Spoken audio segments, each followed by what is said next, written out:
Good morning, everybody, and welcome to London International Shipping Week and also to International Shipowning and Shipmanagement Summit. And just as we're waiting for the delegates to start to come in, I'd like to, as I said, wish you a warm welcome.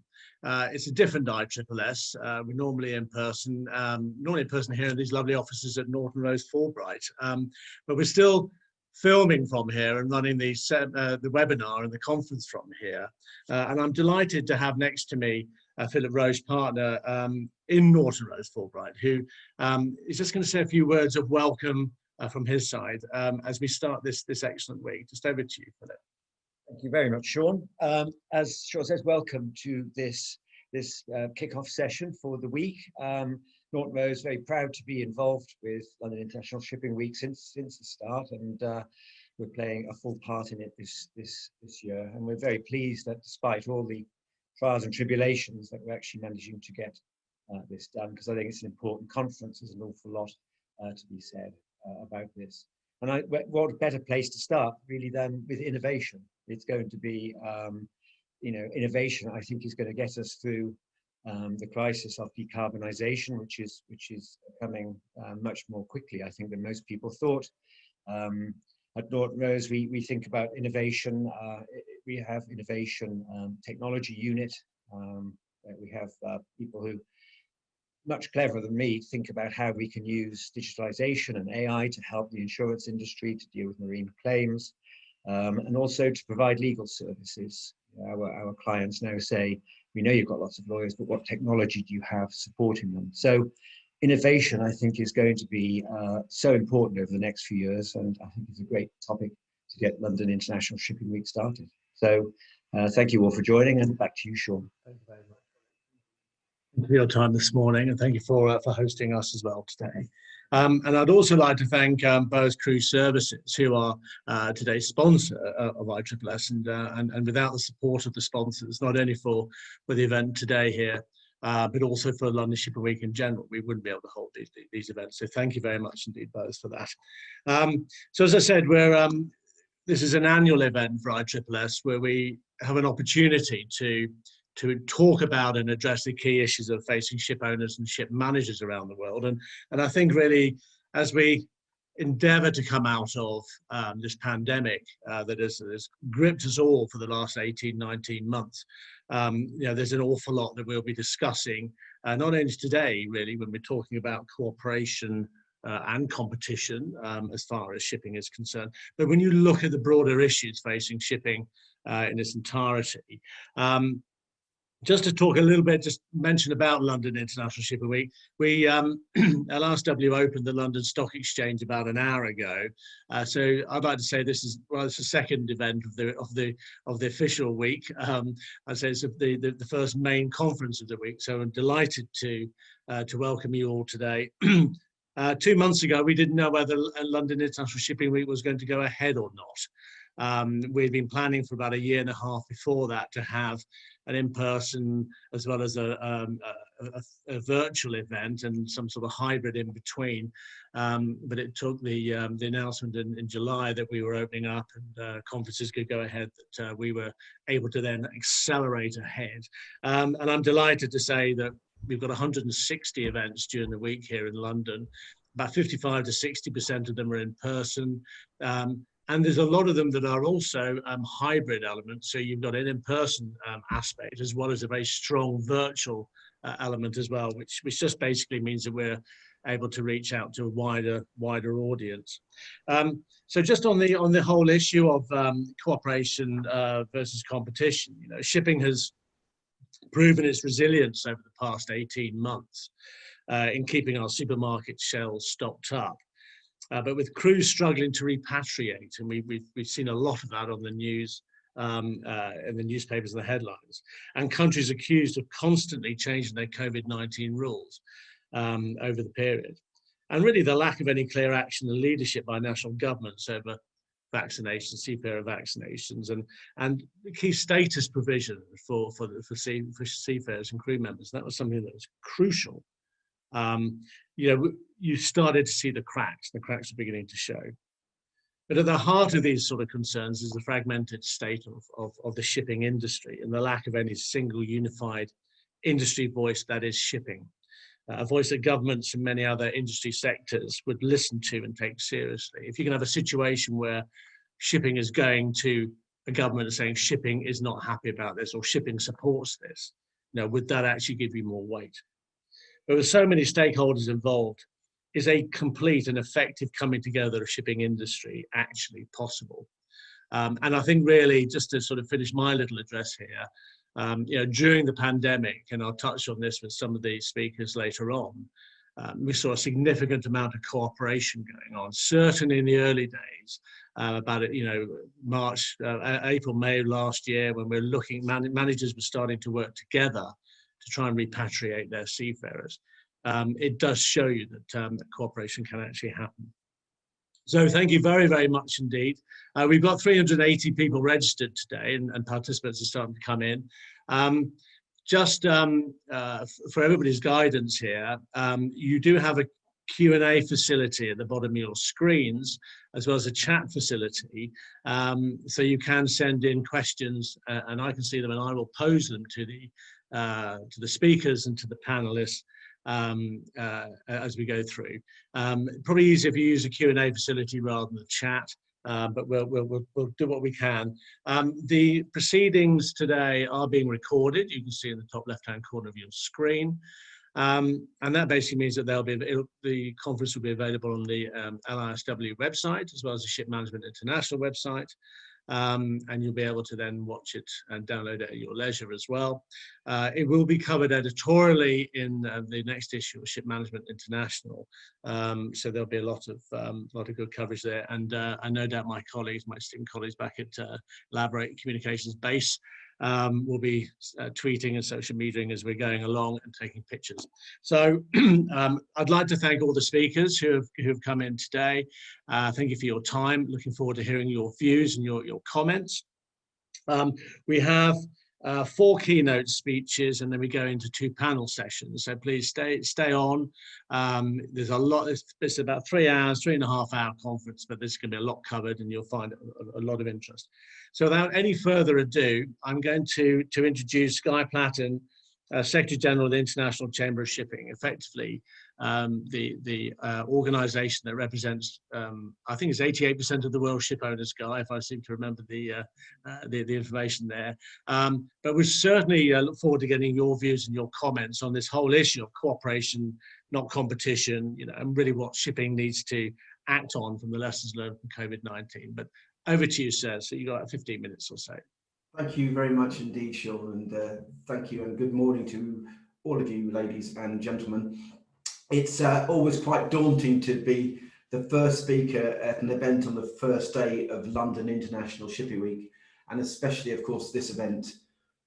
Casting my mind back to February 2020, I had a similar daunting feeling as I arrived at the World Health Organization's headquarters in Geneva for a meeting to discuss the impact of a new COVID-19 virus for our industry.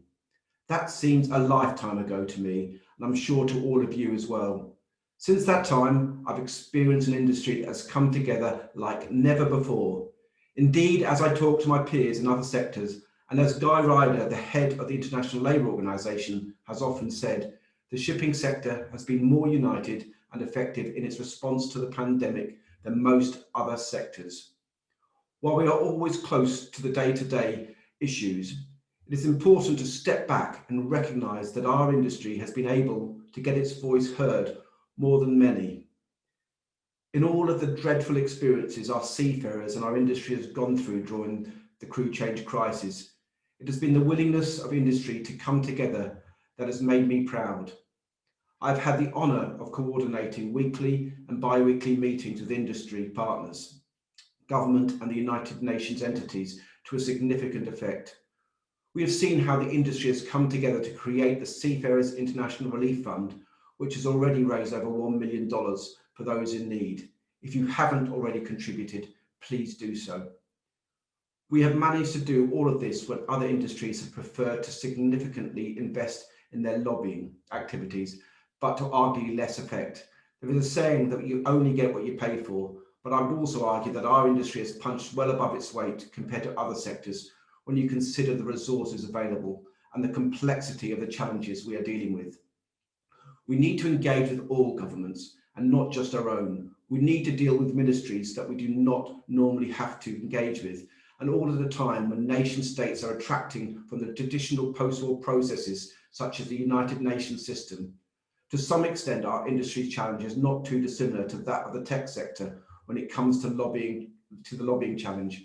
Indeed, while we were lobbying over the crew change crisis, some of you may be aware that ICS and other industry bodies have also been lobbying to ensure that we do not become the collateral damage of policymakers' desire to tax the likes of Amazon, Google and Facebook. Now our industry may not be prepared to invest in the way that Amazon, Google and Facebook do. We as an industry have been able to work with the OECD and governments to carefully explain that shipping is already taxed appropriately and should not be treated in the same way as these tech sector giants.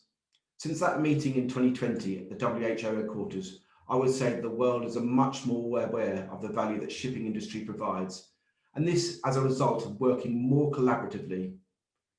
Indeed, I'm pleased to announce that today we will be publishing yet more updated guidance for the industry to help them deal with the pandemic. This includes guidance on vaccinations, guidance on manning agents, guidance on mental health issues, and guidance on shore leave.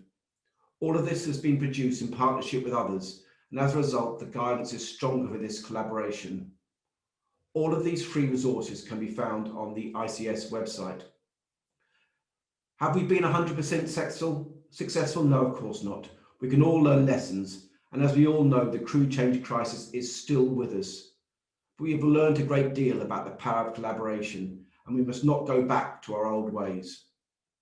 Traditionally, our industry has kept itself to itself and operated in a very siloed way. We used to say that we were the servant of global trade, which automatically positioned us as a subservient to other sectors in the world. This is changing, but for some of in our industry, I think this actually suited them for us to be as invisible industry as possible, so they could go about their business without interference, far from sight. This is not a tenable solution moving forward. It is always easy to complain that the world has sea blindness, but if we are honest with ourselves, there is a reason why that situation pervades. When faced with the challenge of the scale of the COVID pandemic, our industry has been confronted with this consequence of that approach. Competition is good. It's what makes our industry strong. But as we face a range of new challenges, which seem to be more urgent than ever before, we need to work together more than ever. The worrying context for me is that for the past decade, we have seen more and more of our global institutions failing to deliver and nationalistic tendencies coming to the fore. This is bad for our industry and bad for the world. Now, I know that bodies like the WTO, WHO and our own IMO are often criticised, and none of us or should be immune from challenge. But I would argue that the IMO has achieved more than many bodies in real terms, as opposed to the rhetoric of many. Could it do better? Of course. But often those who jump to criticise are those with the power to do something about it. Go back to the beginning of 2020, before I visited the WHO. It was the IMO who have delivered a strong and successful regulation to significantly reduce sulphur emissions across the globe. When there is political will and close collaboration with industry, we have a clear mechanism in the IMO to get things done. The path to get there may not always be smooth, but the prize is worth working for. What is clear to me is that if we do not work together as an industry to challenge political leaders at the highest possible level in order to provide clear political leadership for all, not just a few, not only will shipping industry suffer, but the wider global economy will suffer, and the unintended consequences will leave us in a worse place that we'd all want. It is too often the case that people who do not get their way prefer to shout loudly and bully to get their own way rather than working even harder, collaboratively, with those who have a different perspective in order to achieve a better and more credible solution. As we look to the decarbonisation challenge, we are all going to need all the heads in the room working together, and importantly with political leadership to decarbonise our sector. And it is not just our sector working in isolation. We are fundamental to the global energy transformation, something that we and the wider political consensus do not fully appreciate. We in shipping and conferences like this often talk about what fuels we use to power our ships. Will it be ammonia? Will it be hydrogen? Will it be methanol? And what about LNG, wind, or even nuclear? However, shipping is a fundamental part of a much wider transformation. The tanker and bulk sector currently transport the oil, gas, and other energy products from producer to consumer, and this is what powers the world. But if we look to a future where new fuels, which have much lower calorific values, will also need transporting, we could be looking at a massive scaling up of our industry as the world looks to transport up to 5 times more the current volume of energy trades. Consider what this means if the world continues to ignore the importance of the shipping sector. In the past months, we have seen the impact when there is too much demand and constrained supply of ships in the container sector due to a myriad of reasons outside of ship owners or ship managers' control, not least the political mismanagement of the crew change crisis. It's economics 101. So consider the impact if governments continue to ignore the need for research and development so that we can effectively transport these new fuels. We need to work collaboratively to ensure that there is a strong market that incentivises entrepreneurs and the finance sector to invest and obtain reward.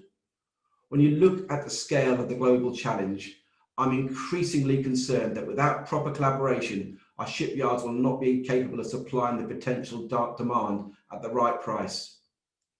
If not, what impact will that have beyond shipping?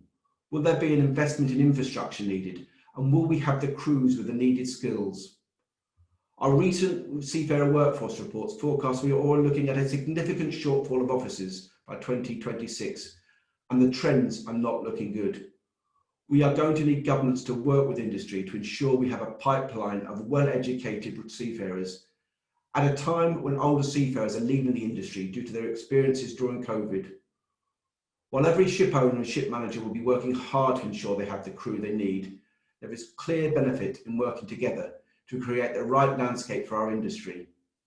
This is a landscape for crews, a landscape for the technologies we need, and the landscape for our position in the energy transition.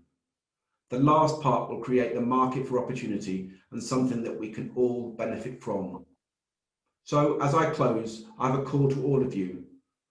We have taken the ICIS has taken the lead again on decarbonisation agenda, and we are hosting a major event during COP26 in Glasgow. This is an official COP event, an industry showcase as is being seen by the UNFCCC and their climate champions as the bridge between the head of state statements and the practical reality of how to achieve the scale and ambition. We'll be announcing more details of this meeting on Thursday of this week, but I'm clear that this is not an ICS event, it is an industry event, a collaborative platform. This must be seen as an industry event that engages those outside of our sector to build relationships and alliances. I invite all who are interested in collaborating with us to contact me or my team. I look forward to the discussions throughout this wonderful week of London International Shipping Week and beyond. But what is clear to me is that the maritime sector must work together amongst ourselves and with those outside of the shipping industry. We are a vital sector to the global economy, and we will play an increasingly vital role in the global response to the climate emergency. Well, thank you, Guy, for those. If you can just hold on just for a couple of minutes, just want to ask you a couple of questions, and you raised some good points there. And certainly just before I proceed on that, just remind all the delegates who are coming in, and certainly there are a couple of journalists I've seen in there as well. If you'd like to ask questions, just send a question in. I can even maybe bring you live as a video link as well. So, you raised the point there about COP26, and that's really quite crucial. LSW, you've got the Global Maritime Forum happening in about 3 or 4 weeks' time, and then you got COP26. So shipping is going to be very, very much on the spotlight. You talked about sort of shipping punching above its weight during the pandemic, but you also talked about the need to actually do more. And I suppose hindsight's a great thing, but what trick do you think shipping has missed, though, Guy? Over the last year and a half, there's been a lot of issues. We took a long time as an industry to, convince national governments that seafarers were key workers and what have you. But what would you say shipping has missed a trick? And can you maybe expand a little bit on that? I mean, what would you have done differently, as an industry? Would you say, over the last 18 months? I think we've sort of been very inward looking as an industry for years and years and years. I lose track of the amount of receptions I've gone to, and we all say, "I wish more people knew more about our sector." And we didn't really invest in that, if we're brutally honest, in the years before the pandemic hit. So we're going from quite a slow start to actually accelerate during the pandemic. So I'm really pleased with that. But I think there's a lesson there. We need to sustain that level of engagement and communications going forward. I think what's also been disappointing is that whilst we have got good media attention, we've been on all over platforms, and people know about shipping more than they ever did before probably, we still haven't managed to cut through to some of the key ministries that have been sort of controlling public policy during the pandemic, like the health ministries. That's not unique to shipping, by the way. And I'm joining with my colleagues in IATA and with the Road Transport Union as well. We have a meeting next week to do a joint initiative to raise the issue. We've got truck drivers stuck on international borders for days and days and weeks on end. We've got airline crews who are not allowed to leave their cockpits. And we've all been lobbying hard, but yet to no real effect on that side of it. So I think moving forward, it's continuing to sustain our level of communications, engage with those government departments outside of the transport sector who generally know what we're about, and to really make our case that we are a vital component of the world supply chain. And actually, as one IMO Secretary General said, without us, half the world would starve and the other half would freeze. One last point before I let you go, and it's a worrying aspect that you raised there. It's actually a good segue into bringing Mark in a second as well as President of Intermanager. But you talked about this 2026 shortfall of officers. All right, now, you don't need to go too far back into the noughties to remember the impact that the seafarer crisis had with poaching of staff and wages going up through the roof. And that actually encouraged more people to leave the industry because they're earning more in a shorter period of time. So it had this sort of this adverse effect. That's got to be very worrying for you, hasn't it? Because you've got industry changing, you've got smart technology coming in, you've got to attract the young, bright, tech savvy, all the rest of it.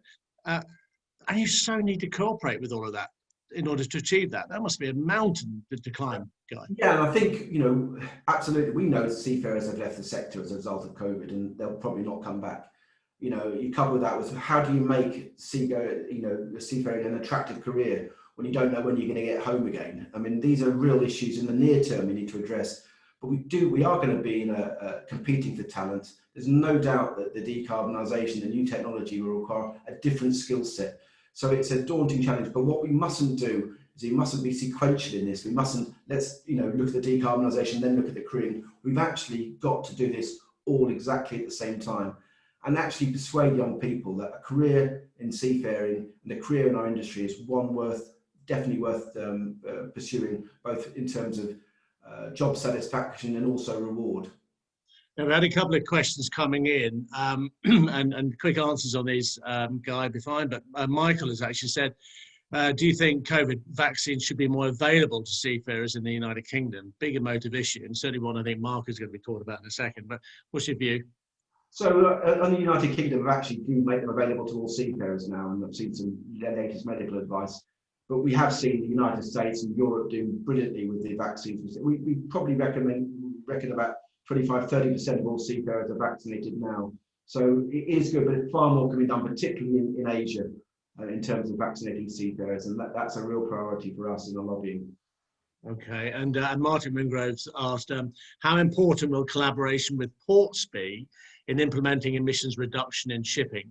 What role can they play? It's going to be absolutely vital. I speak in my presentation about collaboration. We mustn't lose the gains over the last 18 months. We are not going to be, it's pointless building 10 hydrogen-powered ships and there's no infrastructure to support it, and that infrastructure is going to be with the ports. So we have to move forward together in this next journey. Okay, Guy, thank you very, very much indeed for your time. I know you've got to dive on a train now to catch up with the melee in London, but thank you very much indeed for your time and really appreciate it. And yeah, thank you very much for your words. Thanks, Sean. Okay. So I'd like now to introduce Mark O'Neill, President of Intermanager. And Mark and I are going to have a little chat here about 10-15 minutes. And you've been hearing Guy talk there, Mark, and actually while you're talking, I'm going to, strangely, we have sunshine here in London and it's coming through the window, so I'm going to move my aspect in a second.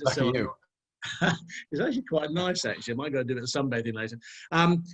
You've heard what Guy's got to say. You know, there's been a lot of issues here as far as the impact on seafarers. This worrying aspect of shortfall of seafarers. It is a worrying aspect there. Can you just give me your sort of views on this whole issue of cooperation versus competition, Mark? Now, how much of a serious problem is it at the moment? Look, I think, can you hear me all right, by the way? Yeah, I think we there can was hear you, yeah. You're probably freezing a little bit. You want to a turn connection issue just earlier on. You want to turn your video off, that's fine, because we can't hear you. Okay, brilliant. I think what got for great cooperation, collaboration, but I'm replete with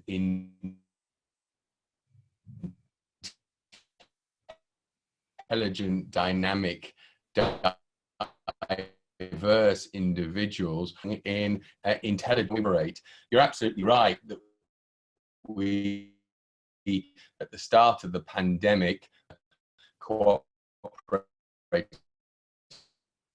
Mark, you are breaking up a lot, actually. You are breaking up a lot. More as we try to wrestle with the. Let me come off my video, and I'll see whether that's better. Is that better now? Can you hear? Yeah, keep going. If not, you might have to ring in, but we'll see how you go. Yeah, no problem. Better. I think as an industry, you know, as we came to terms with COVID, the collaboration started to wane. And I think when we look at collaboration versus competition came back more.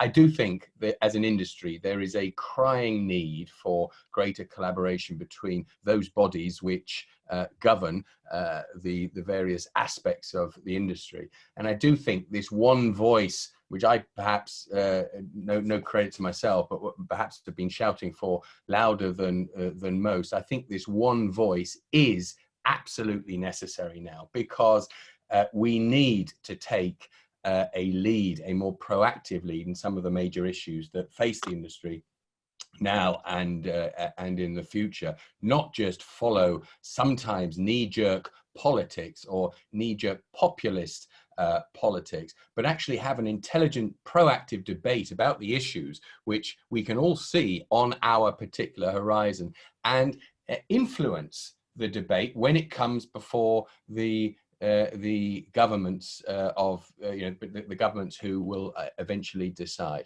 And at the moment we have various different bodies all doing their part for their members, but those members representing only a part of the overall industry sector. I think we need an international maritime committee which has a president, which rotates through the various industrial bodies that exist, similar to the EU, and that presidency, the body that has the presidency, represents the voice of shipping, collates all relevant views and opinions from the various different diverse maritime sectors, including the supply sector, I hasten to add, not just the owners, the charterers, the commodity traders, the oil majors, the managers, and presents the results of that collation, that informed debate to governments those governments taking decisions. And if we had that, and it is done on a fair basis and rotated through the bodies, then I think we would have our voice of shipping, and we would not be the Johnny come lately, which we are on so very many occasions in policy making in relation to our sector. I mean, have you raised this with with the other associations? I mean, have you had any sort of feedback? Not at all. This is I raise it now in preparation for this discussion, because I think it is a relevant one, and it is the only way that we're going to move forward, because IMO is not the right body to have that collating, to have that debate. IMO is not a lobbyist. IMO is a regulator, and it does its role very well. You know, Guy said, let's stop beating up IMO. Nobody beats up IMO. IMO does its job very well, and we all support IMO, but it is not the voice of shipping, nor was it ever intended to be the voice of shipping. An IMC, an International Maritime Committee, that collates and has that debate across the broad church of the shipping sector, and then works with the IMO collaboratively, is the way forward.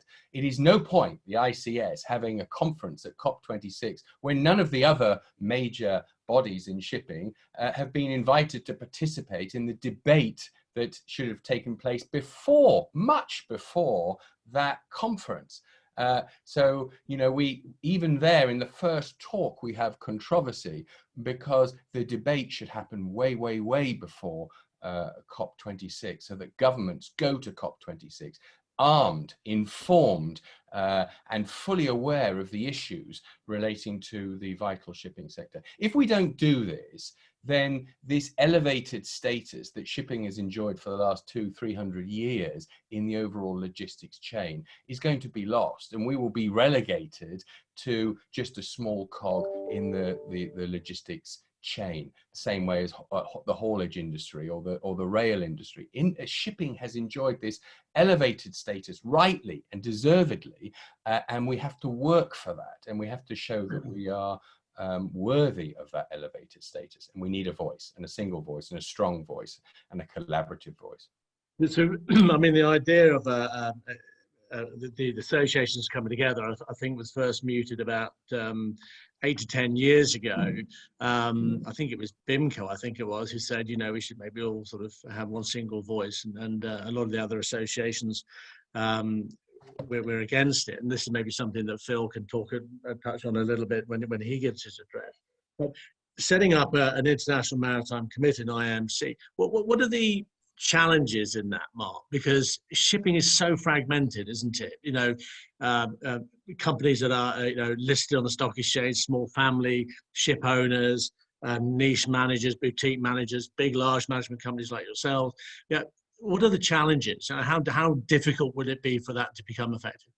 I don't think it's difficult at all. You know, where there's a will, there's a way. And again, I hate to say it, but I've never worked in an industry where we are so overly proud. The most junior vice president of the subcommittee walks 10 feet tall in this industry. You know, we have to get over titles. We have to get over our egos. We have to actually look at what is important for this broad church and bring it together. And if there was a single committee, and if the presidency of that committee was on a rotational basis through the various other bodies that represent the different subsectors of this industry, then that committee, that presidency, could collate all the various diverse interests and work internally and externally and PR-wise to promote those views and the broad church that he or she represents. And I think that's really, really important. And there would be no rivalry or jealousies if this was in exactly the same way as the EU presidency, but I think you'd have to look at the term to make it effective, if that was rotated through. And very, very simple. In fact, everybody that I've ever spoken to in the various minor capacities that I have wants that single point of contact. The IMO wants the single point of contact. The governments want the single point of contact. Don't you think a voice of shipping would be an extremely powerful voice pre-COP26 deliberations, rather than having these disparate bodies all rattling their cages and shaking their trees and actually getting nowhere because the interference just drowns out the various voices? We've got some questions coming through, and Richard Mead, as I said here, is the round table not fit for purpose, Mark, and I think I know the answer you're going to give, but Mark, what's your view on that? You already have the round table of ship owner associations, but is that not fit for purpose? Is that not doing that job? The round table, you know, rightly or wrongly, Intermanager and various other parties not even part of the round table. So there's your answer in a nutshell, despite the fact that we have respectfully and disrespectfully asked to be a member of the round table. So here is this exclusion of relevant opinion and a huge representative part of our sector. Intermanager represents over 95% of all crew employed. You know, there is a valid voice there. Whether I'm the right person to hold that voice currently is a different question. But this is a broad church. And we have to include suppliers, we have to include managers, owners, commodity traders, bankers, and pull all of their intelligence together. You know, it's time we put our undisputed intelligence back into the business that we individually run so well, and collate that intelligence and present it in a single hard-hitting, punchy voice. You know, you take your decarbonisation argument. Again, we follow populist, knee-jerk politics too often. Isn't there an argument that running our older vessels for longer on low sulfur fuels with all sorts of carbon capture technology and harnessing battery power for the last 10 kilometers into port and the first 10 kilometers out of port, running those vessels for 20-25 years actually is more environmentally friendly and more in tune with the Greta Thunbergs of this world than building new vessels, generating huge carbon footprints in that construction process and having to scrap perfectly good, perfectly efficient older vessels. That is an intelligent debate. That is ESG divided by I. And what we're not seeing enough is a single voice of shipping bringing that intelligence into the ESG debate. Shipping is a long-term investment industry, and it can't operate on knee-jerk populist politics. Otherwise, investors will go elsewhere. And we need a bit of intelligent debate. We need our intelligent views put across in a single, strong voice. Okay, so we've got about 4 minutes left or so, Mark. And I do want to sort of touch on this whole issue of the crew aspect, and certainly with the element of cooperation there. But they've been through a lot over the last year and a half. They've carried on working. They've ensured that shipping was able to deliver as far as, you know, keeping our supermarket shelves stocked and what have you. They've suffered from mental anguish. They've been away from their families for 15 months. And now we're looking potentially in the next 4 to 5 years of this shortfall again, where shipping is going to be facing, you know, this sort of battle to get the right people on board and what have you. You know, how concerned are you on this, and what do you think needs to be done at industry level to actually nip this thing in the bud beforehand, to start actually saying to seafarers, come on, shipping's a great industry, we need you on board, and feel proud to be part of it, and it's a great career option. What's your view? Yeah, I mean, I think, as I've said before, COVID has caused us all to focus on the importance of our people. And it's not just the seafarers, it's not just the National Health Service workers or all these others in the very visible front line. It's also the backroom staff, the crewing departments who work night and day to help and support our seafarers, the training department that keep them paid and happy. You know, seafarers are the front line. The National Health Service is the front line. Therefore, of course, we focus on them. But the focus shouldn't just be on our seafarers. The focus should be on our other people as well. We have to raise the we have to raise the PR about our industry. We have to tell the world how important our seafarers are, and also our staff are, to keeping the supermarket shelves stocked, to delivering the Amazon products that the majority of us has kept us going through COVID and puts a smile on our face. But there is no external PR. There is, as Guy Platten said, so many industry conventions, and there'll be so many more in the future, where we all stand there with our virtual or actual glasses talking about how great we are, when actually more effort should be external PR, telling the world what a great career shipping is, telling the world that it is the forefront of technology and digitalization, telling the world that it's a variety of careers that await you, both when you go to sea and when you come ashore. And if you choose to come ashore, what a variety of jobs are open to you if you come into this industry. If you do that, we won't have a person crisis ashore or on board our vessels. But at the moment, the seafarers feel invisible. We feel invisible. It's an invisible industry, and it's an invisible industry that too much follows the debate and the dialogue. And it's time we actually started to assert ourselves a little more. Brilliant, Mark. Thank you very much indeed. Bang on time. It's always excellent chat. Always thoroughly enjoyed talking to you. And we could go on for another hour. I mean, I think over a beer or something, I think it'd be excellent. But thank you so much indeed. And that's great. So, and as I said to all the delegates, please, keep your questions coming through. Thank you for the ones so far. We now go on to Dimitris Fafalios. So, Dimitris, if you're able to put your camera on there, that should be fine. Dimitris is the chairman of Intercargo, and I know you've got some views and some comments to make today. So over to you, Dimitris. We can't see you yet, but I'm going to ask you to start. Oh, there you are. Ah, there we are, sir. Thank you very much. Over to you. Thank you, Sean, and thank you to the distinguished and honourable guests, ladies and gentlemen. Thanks to International Shipowning and Shipmanagement Summit for allowing me to address you beginning of London International Shipping Week. Like Guy and Mark, I'm representing an industry body, the International Association of Dry Cargo Ship Owners, or Intercargo, and we represent a fairly large sector, perhaps the largest in the world commercial transport fleet, 12,500 vessels, 930 odd million deadweight. The sector stands head and shoulders above others in terms of the number of large vessels. And this in itself is reflective that why we are so passionate about our sector, and we do our best to represent it and help sort out its unique problems and promote safety and quality for bulk companies, their crews and operators. And I think that the previous speakers, Guy and Mark, said it very correctly. This is herein lies one of the shipping industry's problems, that each sector is so proud and so passionate that cooperation between them has not always been a priority. And we talked about the roundtable of shipping organizations, and I still believe it serves as a useful platform for working together and finding common ground.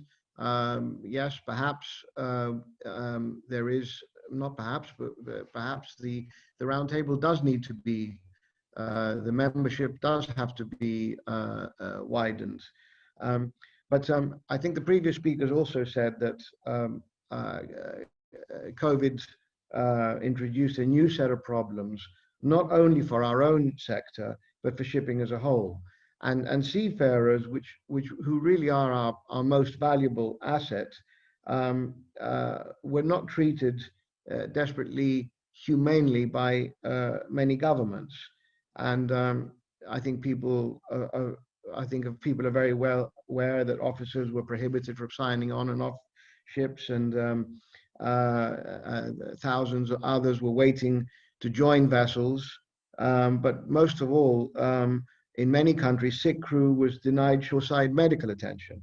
So this brought about a new level of cooperation and galvanized action between the shipping organizations. And ICS provided a solid framework for Intercargo and others to support. And the crisis led to cooperation with organizations outside of our day-to-day partners, and stronger links were forged with the International Transport Workers Federation, the ITF, and even with IATA on airline and flight issues. But this excellent cooperation was reflected at the IMO and at the UN with a unified voice calling, as Guy said, for all seafarers to be designated as key workers. But despite these positive actions and good intentions, this cooperation was only partly successful. And it led to an excellent, although it led to an excellent understanding within the maritime authorities in each nation, the contact and influence with the health and immigration ministries worldwide was and continues to be extremely disappointing. And these ministries receive authorities from the highest levels of government, and the key worker concept was completely ignored. So in spite of our excellent cooperation within the maritime sector, shipping's lack of a political constituency means that for many governments, seafarers are still mostly ignored. Nations, it seems, need cargoes and ships, but many still behave abhorrently towards seafarers, and this is clearly unacceptable. But this positive cooperation that emerged in the last 2 years must not be allowed to lose any momentum. And I think that Mark alluded to that, and we've got to work on finding our what we agree on rather than what we disagree on.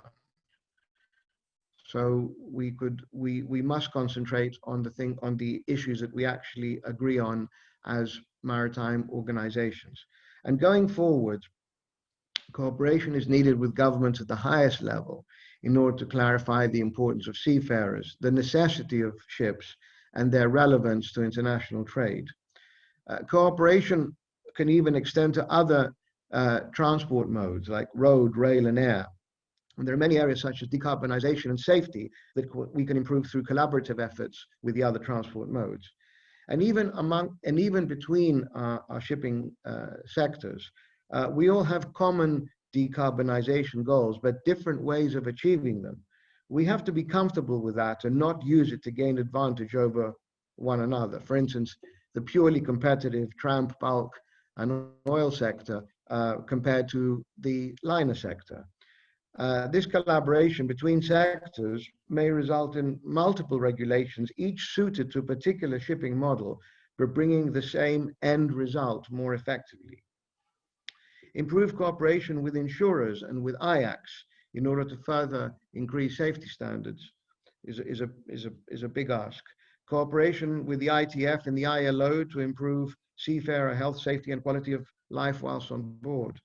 And I think I also wrap it up by saying that collaboration and cooperation is far better than confrontation. And thank you very much. Brilliant, brilliant. Thank you very much, Demetrius. And you raised some very, very valid points there. I mean, you talked about maybe sort of opening up the round table a little bit more. And I mean, Mark's idea of this IMC, this committee there, I mean, would that service the need for this to overcome this lack of political constituency? Because I think this is a key element here, you know, that governments still aren't listening as intently as they should do to shipping as a crucial industry. I mean, how can we resolve that issue? How can we ensure that we do, you know, bulk up that influence there with the politicians and with the government? I think it's necessary. I think it needs a huge amount of discipline, and the discipline is, as I alluded to slightly in my speech, that we need to find the things that we agree on and not the things that we disagree on. So we have to concentrate on those and put those to government and the mainstream at the highest possible level. At the moment, you know, shipping is the invisible helper to the world. It makes the world work. It allows the world to go about its day-to-day business, but is really very invisible. What Mark said was very, very true. We are a vibrant industry. We provide good quality employment, and you know, our vessels, whether it's in the liner sector or in the bulk sector or in the cruise sector or in any sector, we do provide you know, absolutely vital service. If we can't, we don't seem to be able to communicate this, and even when we do communicate this, again, it's this lack of a political constituency. This is what troubles me. Is it is a little bit like banging your head against the wall, because governments will say yes, you're very right. We absolutely need you for trade and everything like that. But you know, vote-wise, you're really quite insignificant. So this, I think, is something that we have to find ways of overcoming. And I think really that point of communication, I think is crucial there, Demetrius, in the sense that, you know, I think we've moved on from the criticism of the public, where we talked about every time they talk about shipping, it's oil birds and what have you. But certainly there's a lack of real understanding of the fact that shipping is an environmentally clean industry. It's bringing vast amounts of tonnage of cargo, you know, from one corner of the globe to another, and the carbon footprint would be significantly more had all that cargo been put onto a truck or whatever. We all know that. But again, you know, as we move in and we start to embrace emissions, and the whole world becomes more transparent to all of these issues, shipping does have a responsibility there to actually tell its story, doesn't it, really? To say, hold on a second, we are doing what is necessary. We are actually doing a lot of good things here. Yes, I mean, if you look at it historically, and I'm going to put on my engineer's hat now, I've got to say that we've done incredibly well on decarbonization historically. The problem is it's very, very difficult to tell this story. And of course, like many industries, we can't reduce emissions in a linear fashion. We do it in various steps as the technology becomes available, because believe it or not, despite us being such a large industry, we're reliant on the shipyards, the engine makers, and the fuel suppliers and the fuel distributors. So really speaking, you know, we are an integral part of a much larger process. And at the moment, what seems in our view to be a little bit unbalanced is the fact that we're being regulated. In some cases, it would be like the truck operator being regulated, whereas the truck manufacturer or the fuel supplier is not directly regulated. So this is where we have to put things in a sense of balance. Okay, Demetrius, thank you very much indeed for your views and your comments this morning. Greatly appreciated. And if I could just sort of ask participants, you know, please send your questions through. We are getting some coming through, and certainly one. It's nice to see George Hoyt appear on the question card there again. And he raises the point about maybe having the associations starting to sort of participate in some of the free programs, such as Adopt a Ship, and I think that's a very effective program there for school children, where they can actually look at a ship, you know, they can follow its journey and actually see how world trade happens, and certainly something that's been very worthwhile. So Demetrius, thank you very much indeed, and thank you for your time today, sir. Thank you. So we go on, and I must say thank you to everybody really for today. The conference here, even though we're all virtual instead of in person here, which we normally like to do with our Triple S, it's working very, very well. We are having the odd little glitch there as far as maybe some of the internet connections from some of the speakers, but we're managing to overcome it just by turning videos off to clear it up. But it's all going very, very well. So I'd like now to introduce Dr. Phil Belcher. So hi, Phil, Marine Director at Intertanko, who's got a presentation and very, very keen to hear your views on this whole issue of cooperation versus competition there as far as following COVID-19. But over to you, Phil, and I'll turn my video off and go on mute. Yeah, thanks, Sean, and good day to all. And thanks very much for the opportunity on this. So throughout this whole thing, we're posing a single question. The primary one is about, is complete and effective coming together of the shipping industry actually possible? Well, I think we've proved it. We've proved it with a resounding yes. And we do it on many, many different issues. We've done it on the COVID issues there. Guy's team has been really amazing, bringing everyone together, working with them, and all the associations coming in to that as well, putting aside their ego, their pride, the push for their own individual industries to be saying all the things. But quite frankly, that's been done without the need for any kind of label, nor any organization, no formal organization. So we do this in many other issues as well. We do it with OCIMF. Intertanko works closely with OCIMF on a real collaborative projects there. We do it in security, where we have all the associations, the roundtable associations have been criticized a bit much. plus some others in there as well, Ockham, for example. And without that kind of joint approach, we wouldn't have got Nigeria to do all the things that Nigeria is doing on security. So it can absolutely work. But I think Guy made a very good point early on. It's about sea-bindness. We do have the fault is with us. Silence is not good PR on this. We can do the quiet diplomacy in the background, which I think we're all very good at. We've worked through many, many years of doing this. And it's also good to utilize our strength and depth of knowledge within the secretariats. Many of us are ex-seafarers, etc. So we can talk from experience. But silence is not good for building up that soft power. And we need that soft power. We have no hard power in our industry. We're not going to stop ships trading. We're not going to stop things going on because we always do the commercial aspects to this. So we need to build up that soft power, really get it going so that people understand. And so that's been key throughout this. But the single voice again, if we return back to the COVID-19 issues, we made a positive decision to step back and to support ICS as being the single voice on the issues to do with COVID-19. We worked with their team, provided all the inputs, everybody worked together so that ICS were able to take that single voice forward and to be more effective. Now, unfortunately, it's highlighted again that we don't actually have that much power when we're up against like the health ministries. And we've had multiple cases where we're trying to get 6 seafarers off ships.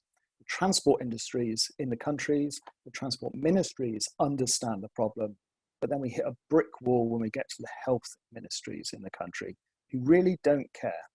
And that's where we haven't built up that soft power, the energy there, so that we're all really understood. But one thing the key is when we've had that single voice is that the single voice, the person who's leading, needs to also respect the other voices in this as well. Because we can't just fall to the lowest common denominator or etc. We can't go back to that. We also need the other voices to be fully represented in this, which is one of the concerns, of course, about having single voices is you miss out on the quality and the input from the smaller sectors. Take chemical tankers, for example, incredibly important sector for the whole industry. But they've been missed out on many things. Take the EEDI formula, for example. That works really well for about 80% of all ships. Really good for that. And if you want to make that argument, i.e. it fits well. But then you get the other sectors like chemical tankers, like other smaller sectors like this, LNG, LPG, etc., which then misses out. So we do need the broad church of the single voice representing that, but we can't miss out on the nuances of the sectors. We need that broad, colourful representation from this so that all the voices are there, so we have equity in this as well. Also, individual voices can create the tension, which is really good. Now, if we take security again, Nigeria, we've been pushing that on a broad front, making sure we've been pushing that. But we have the likes of BIMCO, who've been really hard on us, well, as a sort of an outlier position here, pushing really hard. Has that been useful? Yes, absolutely.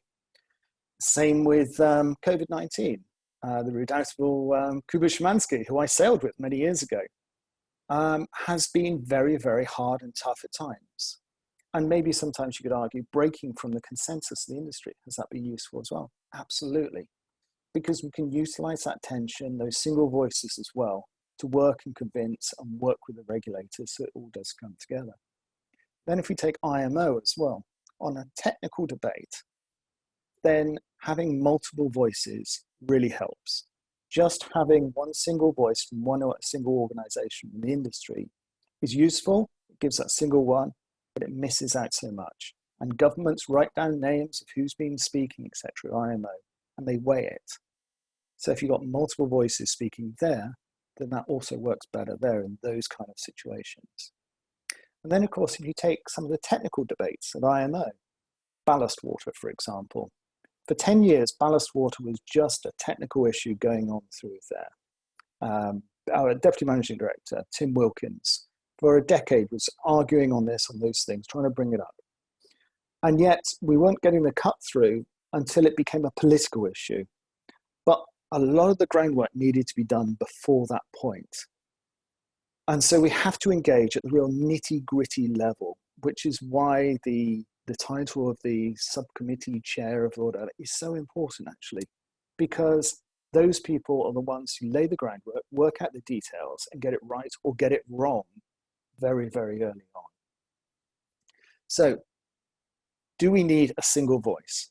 I'd argue on the big political issues, yes, absolutely. We're going to see that at COP26. We need that voice there. We need the push there. COVID-19, it's been really, really important there as well. But what we also need is the better collaboration. Absolutely. Collaboration, coordination, communication. Absolutely. All of those things. A key about working together is about the lack of surprises. Making sure that we understand each other's positions, making sure that we listen to each other, making sure that we represent those, so that we do need to work together. And so should countries. Countries have singly failed in this. We talk about the European Commission. I think Mark spoke about this earlier as well. I think COVID-19 has highlighted one of the real problems there is that the Commission does not have competence on immigration, nor on a lot of the health issues. And so because of that, each of the individual EU countries could go off and do their own thing, which has created this hodgepodge, this real mess of different requirements across that continent. And then if you move over to Asia, Latin America, etc., real problems there. And we might have these bright spots like the United States, who have been great for giving vaccinations, not restricting, allowing things to go on. But we have other countries, particularly in Asia, I'm not going to name them because we know the ones that we're already talking about here, who have not been flexible on this, who have stopped seafarers going ashore for medical treatment, for life-saving medical treatment, who have not allowed ships to have the dead bodies of some seafarers to be landed. So you have horrible situations of seafarers carrying their colleagues around in the freezers or in the cold rooms. And it's a terrible, terrible situation. And so I would say that one of the main reasons why we've come together so effectively is that as many of us are ex-seafarers and interested in the welfare of our colleagues, we've put aside those petty differences and we've worked together for the benefit of those seafarers who have done a tremendous job. Seafarers should get all the accolades. And we need to highlight those going forward. And we need to make sure that their positions are fully represented so that we can all work together on this and make it better for them as well as the industry. Thanks, Phil. Thank you very much indeed, Phil. Some sort of emotive elements there. And I think when you say it like that, it sort of puts it into real sharp context there and focus. You talked about this before we go into it. We'll have just a couple of minutes just chatting before we go into the panel session. But you talked about this need for a single voice, but also need for better collaboration, etc. But when you talk about single voice, I mean, it's not easy because, as Mark was alluding before, you've got class, you've got insurance, you've got law, you've got ship suppliers, you've got managers, you've got ports, you've got port agents, you've got bunker suppliers, all the rest of it. So, how can it happen? And it's good that we're talking about it. It's all about sort of maybe that we're all saying it's time for action now. What action should now be taken? Do you think this sort of expansion of the roundtable is a good idea, or an IMC that Mark was referring to is a good idea, or how can we do it? How can we actually start to actually achieve this? Yeah, thanks, Ross. Well, I don't think it's about a start to achieve this because we're already doing it in so many sectors and so many issues. Take shipbuilding. We go together as various industries with IACS, with the other associations to represent them there. Same with security, same with many, many other issues. We deal with this. And there is normally a lead organization in this. So for example, on human element and training, I would argue that Intertanker has really led on a lot of those things because we've got the ability and time to put it in to do this. So it does need a lead organization. Other organizations, it's not about being subservient to that lead organization, but it's about allowing that lead organization or leader person to actually have the space to work from a mandate from those other organizations. And there is then the obligation upon that lead organization or person to respect the mandate and to respect all the smaller sectors within this to make sure there's equity and those views are represented. We've got many models for this, and it's been working well in the past, but maybe not so much on the political level. We need to sort that out. Thanks. I'm on mute there. Okay, so just really going on to some of the questions that are coming through from Jay Pillai. It appears that all governments have been focused on the challenges posed by COVID-19. That it has been utterly disappointing to see the attitude of some governments ignoring seafarers despite the wide cry, making new committees may not serve the purpose. There's much to be gained by collaborating among the associations. I mean, Phil, let me ask you. You're in the spotlight here at the moment.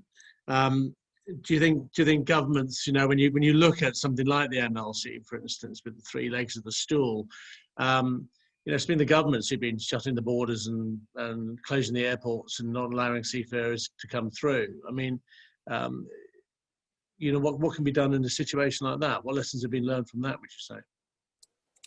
Well, I think the lessons, I think Guy touched on it as well. We're good at talking to the transport ministries. We're not good at talking to the health ministries or anyone that beyond that, because we don't meet them, we don't know them. And that's where we have to rely upon national associations, for example, to actually work within those. So we have the international associations can deal with the issues higher up, as it were, but not there. And then looking at the MLC, I mean, there's been a number of communications now, complaints put into the ILO, International Labour Office, about countries utterly disrespecting seafarer welfare and putting lives at risk without complying with the MLC issues. And some of these things will come back. The chickens will come home to roost, as it were, from this. But we need that groundwork there. I suggest the soft power, really work with the ministries, work with the people, build up the reputation of our industry. And our industry has got a great reputation.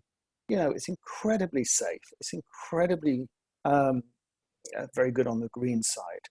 It has all the positives, and it's a great industry for people to work in. We just need to work and build up on those parts a lot better than we have done over the past decades. Thanks. Thank you very much indeed, Phil, and thank you for your time today. I do appreciate it. And then again, just saying to the delegates there, please, you know, send through your questions, and I know they're starting to come through, and I'll continue to try and get some of these answers. So thank you very much, Phil. We're going to go on to the panel discussion now, and if I can ask Caroline, Olaf, Mark, Bjorn Sprotter, and Bjorn Hodggaard to put your cameras on, that would be great. Thank you.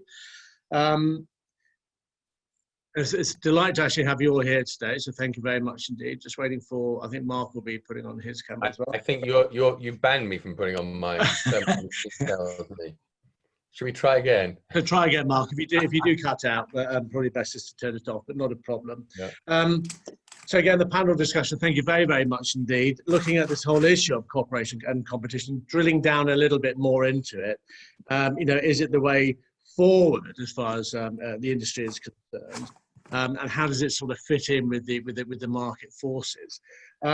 Just to introduce the panelists, and then I'm going to ask each of them to sort of just chat for a couple of minutes, 2 to 3 minutes, just giving their perspective on this whole issue. You know, with the sort of mind going back to the role of the manager, you know, and the ship owner themselves, how you've actually had to deal with this. But we have Caroline. Yeah, very, very delighted to welcome Caroline. Welcome, Caroline, President of the Singapore Shipping Association. And I've been on a number of webinars with you in the past, so certainly look forward to hearing your views there on this subject. Delighted also to welcome Olaf Norton. Welcome, Olaf, Chief Executive Officer of the Tome Group, and again, you know, getting your thoughts there as a major ship management company and head of a ship management company. Mark, we'll be getting your views there. Mark O'Neill, President of Columbia Ship Management, and look forward to getting your thoughts. Bjorn Sprotter, Chief Executive Officer of V-Ships. Bjorn, very, very nice to see you, sir, and looking forward to hearing your comments. And then my good friend Bjorn Hodggaard, Chairman of the Hong Kong Ship Owners Association, and also CEO of Anglo-Eastern Univan Group. And always a delight to have you on board these webinars, Bjorn. And I know we've certainly got a good lineup here today, so we're going to have a good debate. Bit of housekeeping again, delegates. The floor's open to you. You don't often get an opportunity to have the level of expertise and influence as you do have today on the panel. So send your questions through, and also panelists interrupt each other. We'll all be nice and polite at the beginning, and you can all have your 3-minute policy statement. But when we go into the questions and the issues, please stick your hand up and interrupt, and we'll get some good debate going. So I'm going to go just on my list here. So Caroline, if I can, and keep all your screens on, folks, and it's not a problem. And Mark, if you're happy to do so, it's not a problem. But Caroline, can I go over to you just to give your sort of views on the whole issue of cooperation competition? It's been a very, very interesting and difficult 18 to 19 months. Is it the way forward? Is the industry cooperating enough? And but give me your thoughts and your policy statement on that. Okay, I'll do that. Yeah, okay, I will take a stab at it. Okay, maybe I take the last 18 to 20 months, what would be my takeaway? I do agree with what Guy and Mark and also Dimitris has said about the cooperation, that I agree that there is a lot of cooperation and coming together in the last 18 to 20 months. And we will see that going forward. And do I see that as relevant and important? I think the associations, when we come to the national associations, the international associations and the international organizations, and then the overarching body of the IMO, we can come together not only to solve the immediate issues, which we have seen in the last 18 to 20 months. We have also the midterm, the technical issues, and the long-term, the decarbonization. So it's not, whilst it is fragmented, but most industries are fragmented. In fact, I think maritime to me is actually quite cohesive. So that's my point of view. Then I take away from the last, what are my takeaways in the last 18 to 20 months? The issue is, of course, that came to the fore is our seafarers. And the seafarers, every country paid, can I say, lip service to the seafarers. We said we treated them as our frontliners. But did we take the actions to show that we treated them as our frontliners? Because if we really believed in that, just like our health workers, we will do all we can to do the crew change. We will do all we can to do the vaccination. So unfortunately, whilst we say that, the actions don't reflect the words. So I think that is something that we need to work on. And if in the future there is another crisis, we must remember our seafarers. We do not wait till it comes to it exploded in our face, that we see that they are not allowed to leave their ships for 10 to 12 months. And then we start to take action, we start to make some noises. Yeah. Thanks.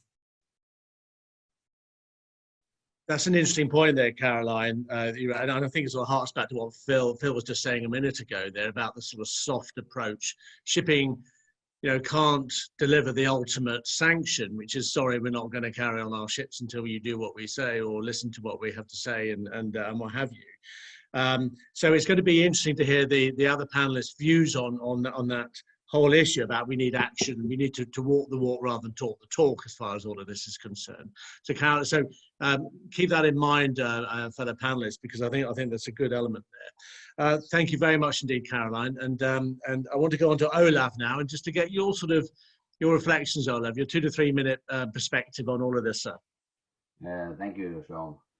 I'm pleased to be here and to speak today. And it's been a rough time for everybody, I think, over the last couple of 18 to 20 months, type of.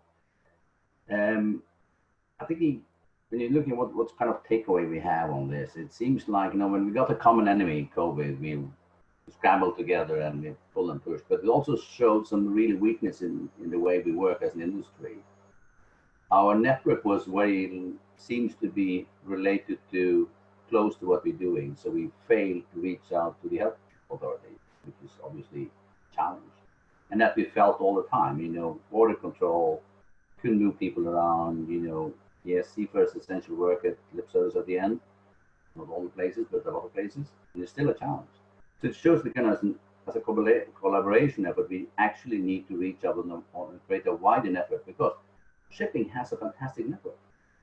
There's no problem reaching out to the individual port if we want. If we have a problem, we can reach through the different organizations and get help to sort things out. And that's been proven. But when you don't talk to the right part of the organization or the right political part of the organization, then we don't get the help and support we need. That's the part of collaboration per se. At the same time, maybe going forward, we need to look at what are our priorities. Do we have the right priorities? And I think that is, it was from in Chicago, Mr. Papalios basically says, okay, we need to find the issues we can agree on and then push those forward. That's one part of it. The other part is that I think as an industry, we've got shown that you're really resilient. In the face of a challenging time, we have stood together and we have worked together, on many issues. Of course, when things start getting a little bit more easier, we drop and we get more internally focused and less kind of collaborate maybe. When the crew change issue dropped a little, and of course we still have a challenge, so we are working together on that. I think the other part is we have learned that we can work from many places. It's going to change the way we think about it. It's going to change the way we will be as an industry going forward. You don't need to sit in your office, getting things done. And it's something else as well. The part around the mental health on board a ship, as well as in the office.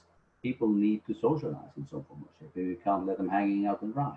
So we see there's a common themes kind of going around, and I'm sure it's going to be, we could spend the whole day talking about what we have learned and lessons around it. But back again to seafarers, our as essential worker, that is not solved. We need to get it through moving forward. This is one thing we learned from crisis is, okay, we need to be better prepared. And that's an essential part of it. And I'm not sure we are not the only one. The old transport sector has similar challenges in some form or shape, locally or globally. Being that as it is, the other part is the way we use technology, just sitting here in this different part of the world, speaking together, which we normally would have been in London. I would love to be in London, particularly when the sun is shining, Sean, so that would be great. But it's also shown that kind of we adapt to new technology rather quickly. And I am pretty sure that going forward, we will see more solutions to how we can work differently, which will reshape. And that also means we can also kind of be maybe more attractive as an employer over time, by being more on the forward leaning when it comes to the digitalization and part of it, which is an element of reaching decarbonization, which is the biggest issue we could work on. But leave that aside for another day. I think I leave it at that. I think resilience has been kind of proven they're rather resilient. Secondly, as an industry, we work together when we have a common enemy. I'm not so sure whether we have the few vital items that we all agree to. This is really important to us. And the last one, we need to spread our network. We have a good network, a spider network, but we need to spread it to other part of the world, in a sense that we need to be outside the shipping and transport industry. We need to be helped. We need to be on the political agenda more than we are today. Thank you. Thank you very much, Olaf. And it is interesting, actually, to hear you all talk about this, and also the spreading the network or opening up the communication, getting governments to listen. I've been writing about shipping since 1985, goodness me, so long, and we were saying the same back then. So it's interesting that the shipping is still up against this issue. But you raised a point there, Olaf, there on technology, and the way that we're going to start to harness the benefit of that.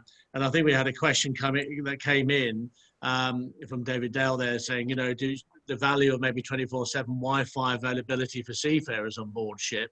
But I think there are steps that have been taken, to sort of achieve that anyway, aren't there, as far as the industry is concerned? Okay. Well, thank you very much indeed. I'd like to go to Mark now. Mark, we heard your comments earlier, certainly through your role there as president of Intermanagement, putting your Columbia Ship Management hat on and looking at the whole issue, from that managing fleets and looking after the seafarers and all those issues. We're raising points here about mental health, the importance of that, the importance of looking after the fitness of the seafarers and actually treating them as valued employees as well. Well, could you give us your 2 to 3 minute perspective on this whole issue of cooperation there, certainly from the ship manager point of view? Yes, Sean, I think you've, I can't put myself on the screen because it's telling me the host has blocked me. So that may be all right, great. Thank you. Let's see where that works. See where that works there. We'll have a look. Yes, I mean, I think there's been a lot more cooperation and look, all these faces on the screen now. We've all got to know each other a lot better over this COVID period. We called for solidarity amongst ship managers at the start, and we got it. And I think it's only as companies have come to terms with the challenges of COVID and found themselves more or less adept at dealing with them that the cooperation has perhaps been on the wane, and competition, healthy competition, has come back in. And I do think that the best driver for change is healthy competition, but there are so many ways in which we can cooperate and collaborate, and intelligently cooperate and collaborate, particularly amongst the esteemed people on this panel. We represent a huge number of the world's seafarers and a growing number of the world's maritime operators. So therefore, intelligent cooperation on areas of safety, on areas of crew welfare, on mental health, etc., must be for the benefit of the industry and all of us, and still leave plenty of space for us to compete on service, which must be important for us and for our industry sector. And I said, when you're talking about crew, yes, of course, Caroline is absolutely right. The crew are foot soldiers. They are right at the front line. They're right at the coalface, just as the National Health Service doctors and nurses are at the coalface and the front line of our medical attempt in the UK to deal with COVID. But we shouldn't forget everybody else involved in this.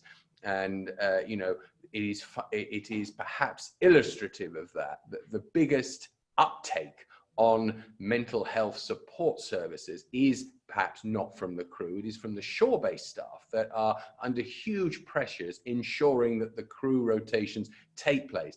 And I've been on perhaps too many of these conferences when I've spoken with Bjorn and Olaf about the pressures of rotating crew and the disappointments in dealing with the crew's disappointments. Crew are hopefully well fed, well looked after, well trained, well paid, in safe environments. And yes, it is incredibly important that we look after them and continue to look after them and ensure that we can provide support for any mental health issues they have. But also, let's not forget, this is a team, and it's a team effort, and shipping is a team, and our fantastic staff ashore as well.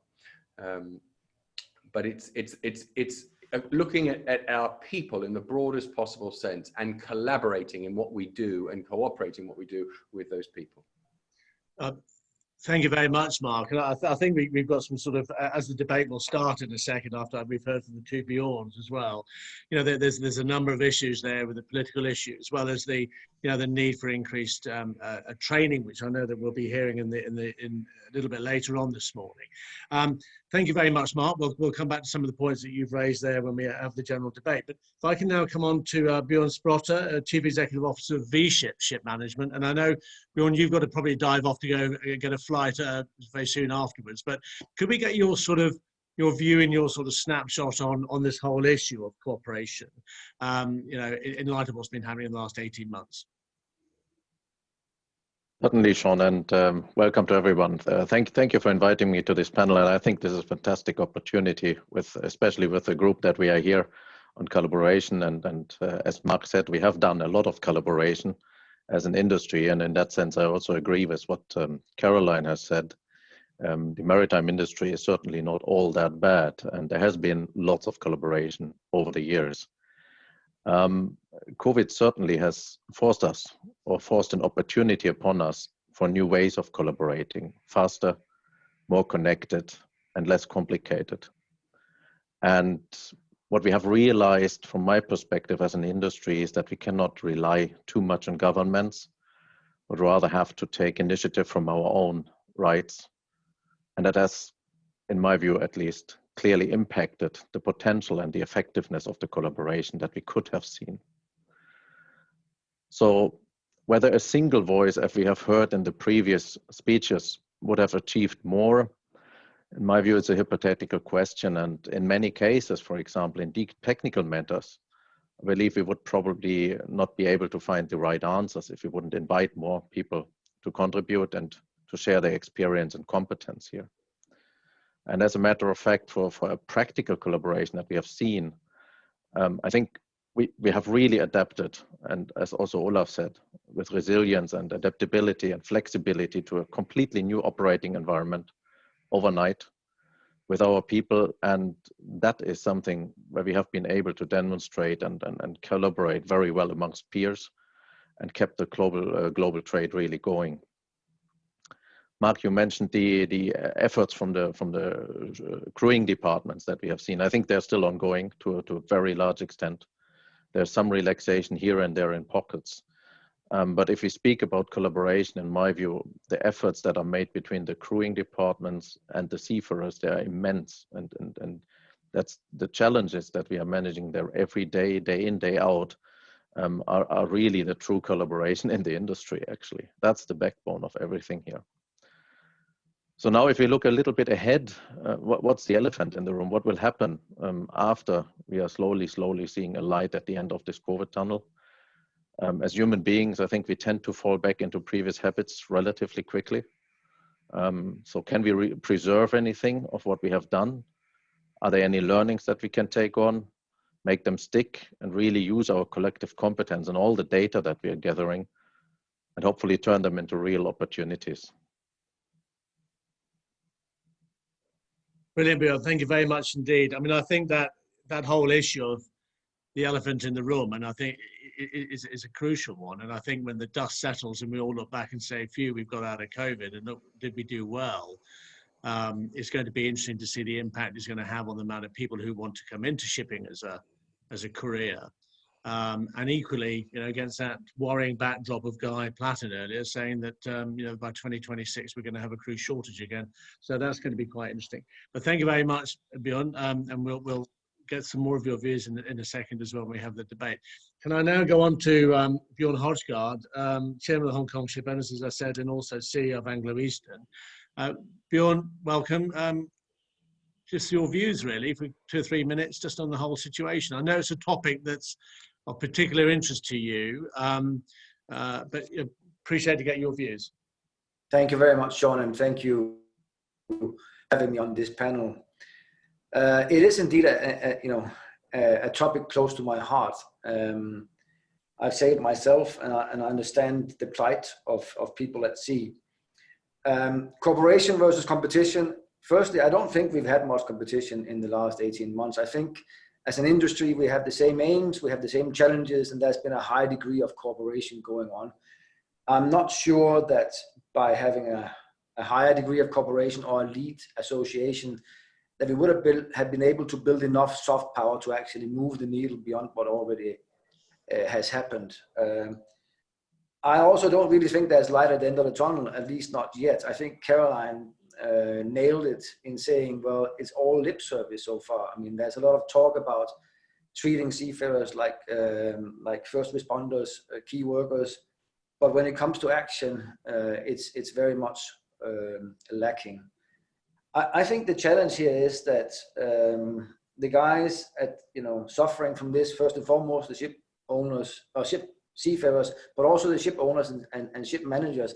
They're trying all they can to make things happen in a world where it's simply not possible Today, east of the Suez Canal, crew change is incredibly difficult. The logistical challenges are very, very difficult. And as a result, people on board are suffering. I mean, you used to be able to go to sea a couple of days of travel, then you're on board.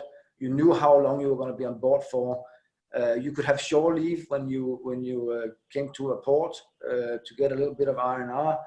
You could bring your family sailing with you as well. And at the end of your contract, you knew what was waiting for you and you can go home. Today, seafarers often do up to 4 weeks of quarantine before and after flying, then go on ship, have no shore leave, feel like pariahs as they meet port authorities, customs, stevedores, etc. Have no certainty about when they go home. And no family sailing. So it's an incredibly difficult job today. And unfortunately, the stumbling blocks being the ports and the nations that refuse to allow crew change, they can do so with impunity. I mean, these ports and nations are the biggest beneficiaries of shipping. And they are the ones that say, yes, we want the ships, we want the cargo, but we don't want crew change to take place in our ports. Go somewhere else and do that. And that's an incredibly short-sighted, myopic, beggar thy neighbor outlook and attitude that I think is going to come back to bite us all in the long run. I'm incredibly worried about the long-term attractiveness of going to sea and how that might affect the global supply chain.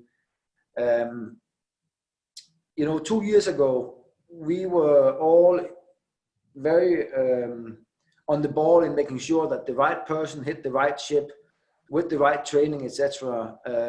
Today, we all ship managers, all ship owners are compromising on those standards in order to plug the gaps when it's possible. And it just means that standards are going down. You don't have the right people in the right jobs with the right competencies at the right time. And it's upping the risk of major disasters all the time. If something happens, it'll be the seafarers who get blamed. It'll be the ship owners and ship managers. It will not be the ports and the nations who have plainly refused, despite of all the benefits, to take part of this. And I unfortunately don't think that anything is going to happen until there is a commercial consequence. I really wish that charterers would say, well, if you are not going to allow crew change, then we won't take cargo to your port. Or owners would say, well, if you won't allow crew change, then we won't carry cargo to your port. Or seafarers would say, well, if you won't allow crew change, then we are downing our tools in your port, right? And I don't think there's going to be a consequence or a change to this until that happens. We all saw what happened when the Ever Given was across in the Suez Canal for a week. And suddenly we had all the attention of the world's mainstream media on shipping. But despite what happens in shipping every day with seafarers and difficulties and suicides and accidents and what have you, it just doesn't get the required attention. I mean, we have managed to get onto the Financial Times, the BBC, the Economist, etc., but still it doesn't move the needle because there is no constituencies for these ports and nations to actually move their motivation, right? So it won't really change until they feel the pain. Now, there would be some hope at the end of the tunnel if this was a past period and ports would now say, well, as long as all the relief seafarers are vaccinated, then we will allow you. Or as long as the ships that come in here all have fully vaccinated seafarers on board, then we will allow it. But there are too many places in the world where they don't give a damn whether seafarers are vaccinated or not. They're treated exactly the same because there is this zero COVID tolerance policy that doesn't take into account that the risk of disease and contagion is much smaller when people and ships crew are fully vaccinated. So I think that it's a classical case of what's best for all of us isn't necessarily great for each of us, and therefore getting collective action either from charterers, from owners, or from seafarers is very, very difficult to muster. I do hope that in the months ahead that there will be a softening up around this issue of vaccinated seafarers, and even the most strict ports today will say, well, you can do crew change here if you come with the right vaccines, the right proof of vaccine, and the right protocols in place. But unfortunately, the actions we've seen in the last 18 and 19 months, they don't fill me with hope. Thank you, Bjorn. I'm going to open up to debate now, please, and just to reiterate to the panelists, please interrupt and what have you. And after about 20 minutes or so, I might well bring in Hans, Manish, and Henrik, because I know you're involved very much on the crewing side. So we'll sort of integrate a little bit of the two panels there, because I know there'll be some points here that you'll all want to contribute as well. Caroline, let me come to you, and let's open the debate up here. And again, please, people butt in and ask questions as well. This need to walk the walk here and to actually move away from lip service to action. Bjorn's mentioning some very, very hard-hitting issues there.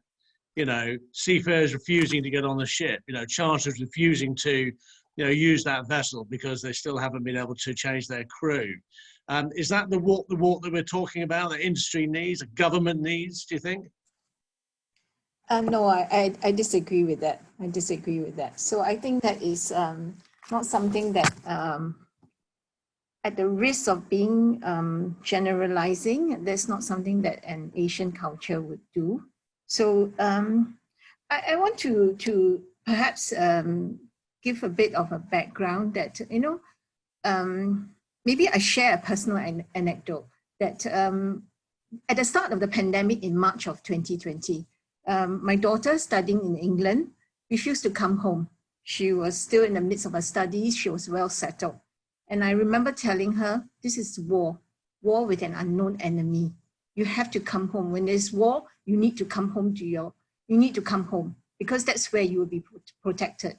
So I think that's how countries all took it. I think when the pandemic started, it was war. We started to close in. The only guiding principle was, how do we protect our citizens? And that's what we did. With every action that we took, every decision that we took, it was to protect our own citizens. And in that closing in, the reaction to danger, we lost sight of our seafarers. So how do we bring that seafarers back to the forefront?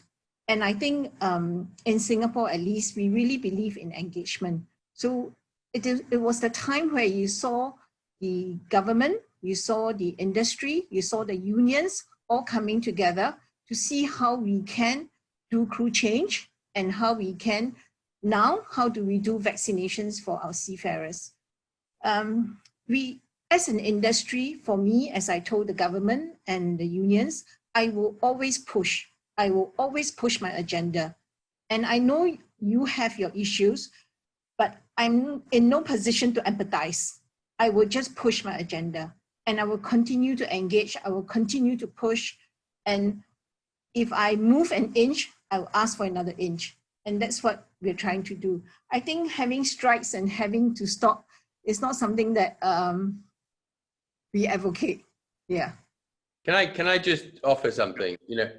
All of us have said what we would like to see, and we'd like the seafarers to make their point. In fact, everything that Bjorn eloquently said, but also argued against a single voice. If we all start reading out the alphabet, but each of us start 2 seconds after the other, no one will hear a blasted thing. And that's the trouble.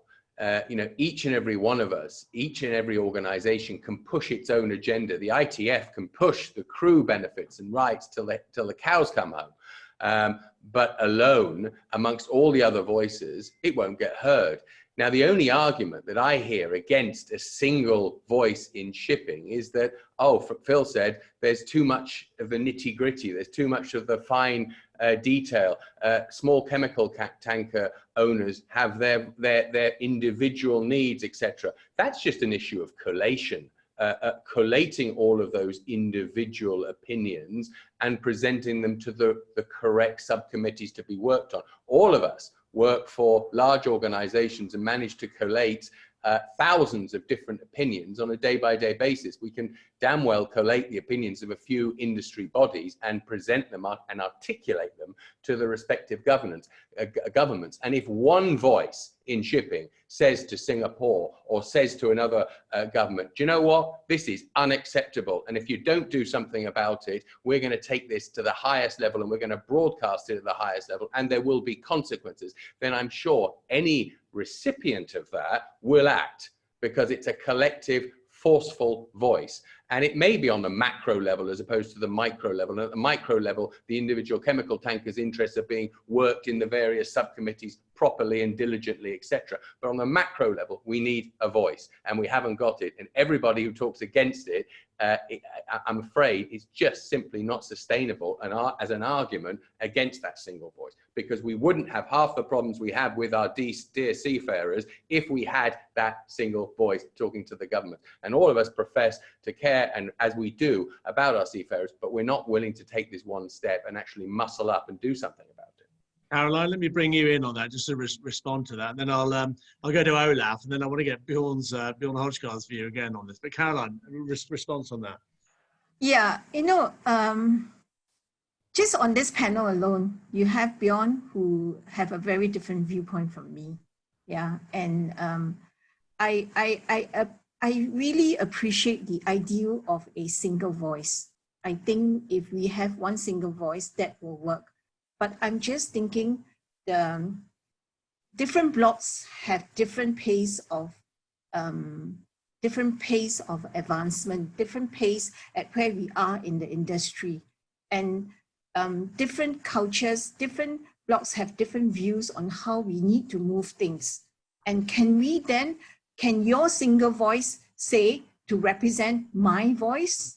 I think that is something that I struggle with. I don't think that is possible. Personally, I do not think, just on this panel alone, we have very different views. Yeah, and I would. We're talking about a single industry sector. Other industry sectors with far more diverse interests are able to present a single unified voice and get things done. This is all about listening and collaborating and putting forward a compromise, but doing it in a timely fashion so that we are able to influence politics and policies rather than simply following and playing catch up, because we're all too focused inwardly, not just on our own sector, but on our own individual tiny sectors within, subsectors within that sector. You know, we can't look at the challenges of having that single voice as problems. You know, this is not a problem, it's a challenge, and challenges are there to be overcome. So the challenge is listening to all of the various stakeholders in that single voice. That's not a problem, that's a challenge. And any one of the industry bodies is perfectly capable, as they've shown, to listen and collaborate. We can do that, that's what we do, and we do it well. Caroline, do you want to have a quick response, and then I'm going to go to Olaf? I think we go to Olaf, because if not, then we'll come to an argument. But I would like to say that even in the IMO, I see lots of disagreements. And is it possible to have a single voice in reality? Not in my view. Yeah, thank you. Okay, Olaf, on to you. I mean, what's your views on this whole issue? First of all, I agree. You know, the single voice is going to be a challenging issue per se. You know, I respect that. I think. Let's start where we are today. You know, for a better description, my description is we went from United Nation to sovereign nation when it comes to this issue, and we're still there. It's still a sovereign nation issue. That doesn't mean I disagree entirely with Björn that things need to happen, and I think it's not happening quick enough. But okay, that's my personal view on how I think government could act differently. Or for us to have the influence, then we need to it seems to that our network we have today is not good enough. You know, I know what you said. Okay, we talk about this influence of government, but you know, it's also about now stretching the network into areas where we haven't had contact before. Whether that is the border control, we need to go to a different place. Collaboration is a big word. You only collaborate if you're real. Ja, in de gang, helemaal onderin. Ja. collaborate on. If it's on securing crew changes, I think that would be great, because that is really needed. We need to get that going. Okay, that's an overall target. How we do it and who do it, it's a different story. But that collaboration needs to take a different pace than we do today, or we're going, or I hope, like Björn, that we can see some. Björn mentioned we can see some relaxation over the coming months. I'm not so sure. I think we're still in the middle of it, and governments in different parts of the world seem to have different views. And I think we just have to kind of keep on working on these issues, whether we agree or disagree. Mark and Caroline, you know, I think we are allowed to have different views and opinions about it, because that's the whole part about it. We need to have different views and opinions, and then we need to find a middle way. Okay, how can we solve it, and where can we push the issues? And I'm sure for different part of the world, we have to work differently. There is no one magic position or moderatic solution to it. I think on the lower level, on the practical stuff, we're doing a lot of collaboration. So for me, it's more about how can we, I don't know, where are we lacking the contacts? You know, I know where are we kind of not having the right influence, for a better word, on the right levels in the different governments, because it's individual governments. It's not a maybe in EU you can work a little bit. In the US, it's a big country, so you can influence getting across. And by the way, US is doing quite fine on the things supporting the seafarers. So yes, there is a challenge, and we can see that maybe that we need to get a better grip on the different agency or the different ministry or the different persons we are talking to than we do today. And as I said earlier on a local level, we're doing really good. On country level, we have the contact, we reach out, but we not necessarily have a common view as an industry, and I think that's the challenge. Yeah. And what Carlos says, where you know we need to agree on what we agree on. We need to find the issues we agree on the right level. That requires discussions. That requires cooperation, and I'm not so sure we are there today. Just to be clear. Yeah, I think we are going to have to live it. We have different views. That's part of actually that discussion needs to happen, and then we have to find a common ground on this. Not the lowest denominator, but a good level that guys who can move things around. So collaboration, yes, we need. We need to work on different levels, and the industry need to be better at working on in corridors that we have not walked before. But we don't really have, and when that is said, we don't really have a common view, do we? Do we agree on it when it comes to this? And that's a discussion maybe we need to pick up after this session. Well, thank you, Olaf. And I think that was quite an interesting point there. I mean, we found here in the UK that, you know, during the height of the pandemic, when the cruise sector was shut down and all the rest of it, I mean, talking to the government and the MUK were doing it from the industry here, the government was just coming back saying, well, shipping is getting on and doing a great job, and you're still trading, and we don't have to worry about you. You know, and that can have its downside. As Mark is saying, you know, the very fact that, you know, if suddenly the ships weren't there, and, you know, a Sean set of golf clubs he's ordered on Amazon don't turn up, you know, people are going to start to understand that shipping actually is there. And I suppose it did start to happen with the Ever Given, and that was the interesting aspect. Bjorn, Mr. Hodggaard, let me bring you in on this, and then bring Bjorn from V Group. You've heard the other comments in relation to a way that could resolve this, as far as you can say. What are your thoughts on this? How can we effectively walk the walk as far as this is concerned, and actually make people sit up and listen? Well, I think I do understand that you know, it's a natural response for different cultures and different people to say, well, something is happening. We need to protect our people best possible. But first of all, this is a global pandemic, and none of us are safe until all of us are safe. I mean, there is no such thing as an island nation. You know, China can't be an island. Vietnam can't be an island. I mean, yes, it's nice to say, well, let's stop crew change here because we want zero COVID. But you see how the slightest rumbling of a disruption of supply chain means that people are hoarding toilet paper and rice. Right? Imagine if people in shipping actually stopped for a week. I mean, you think people will want that protection of, yes, we don't want anyone on our doorstep, or do they want food on their shelves, clothing, heating, cooling? Right? I mean, it's an illusion to think that you can live without the trade with other nations. And with that trade comes the obligation to make sure you can do crew change. Because if you don't do it as a nation, somebody else has to. That's a beggar thy neighbor policy. And yes, you could say, okay, in the past, it was new. We didn't know how to deal with it. Many people were unvaccinated. But today, where we've had vaccination goings in all these big countries and nations, and where you can say, okay, I will make it happen, but only if the seafarers are vaccinated. Well, leave it then to owners and managers to make sure that seafarers are vaccinated and the ships are full of vaccinated people. But even with that, it still doesn't happen today, right? And for me, it's a fatamorgana, right? It's just a nonsense illusion. You can't exist as a nation if you don't trade. You can't exist in many of the places we live if you don't get your clothing, your food, your heating and cooling, right? And still we uphold that illusion that we can just let somebody else deal with the crew change.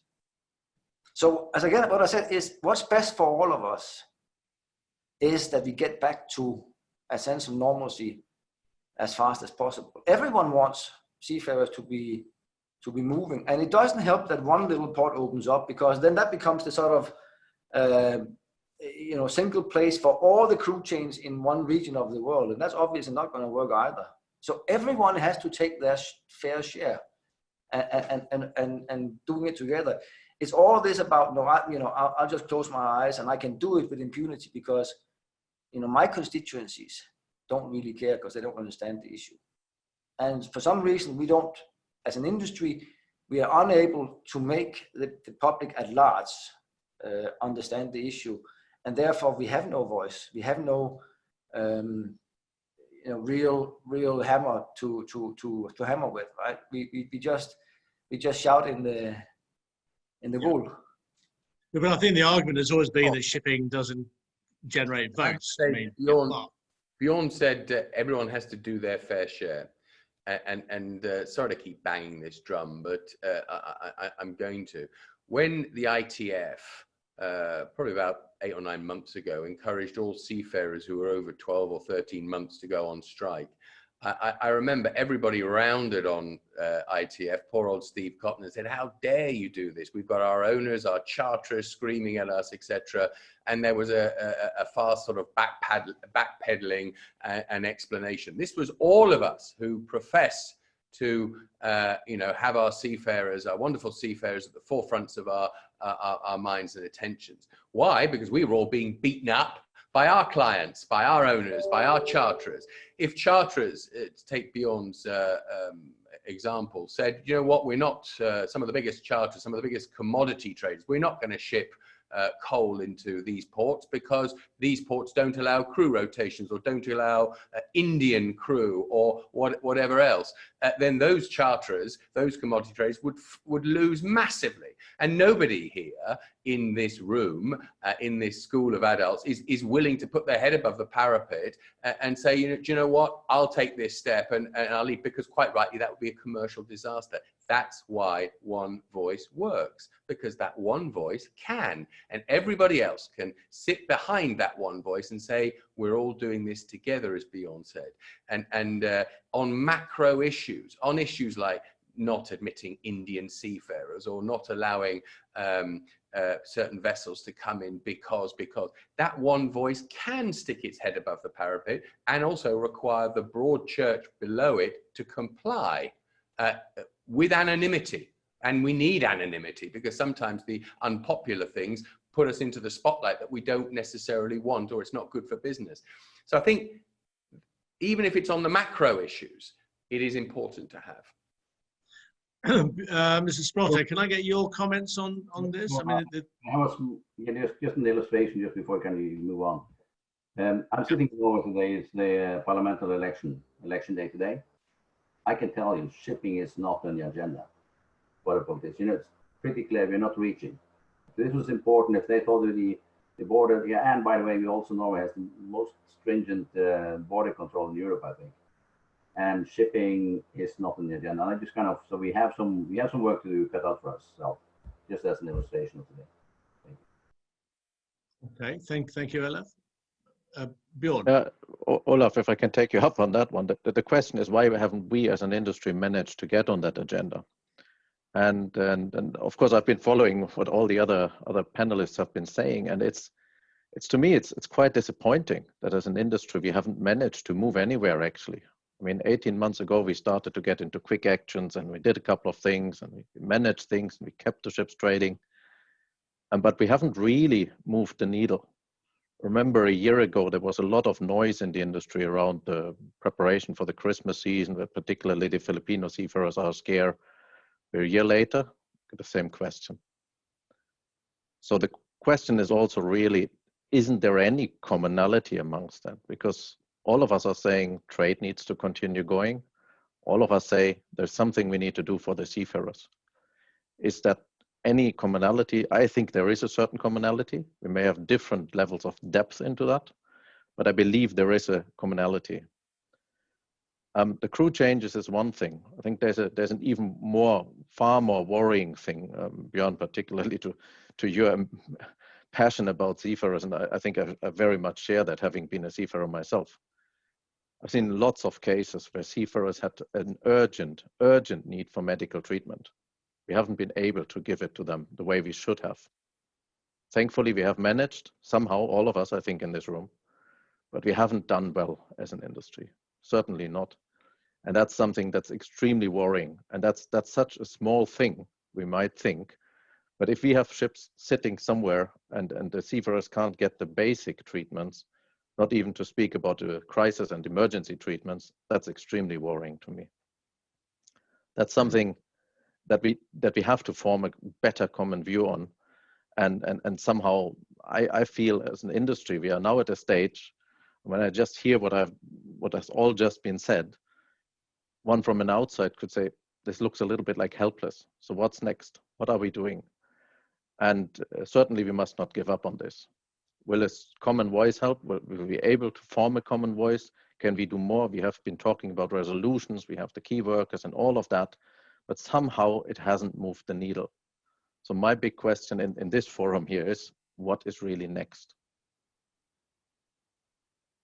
Yeah, and I think this is the elephant in the room, and really, you know, Caroline mentioned it earlier about what is the next pandemic, you know, and how we're all going to be learning from this.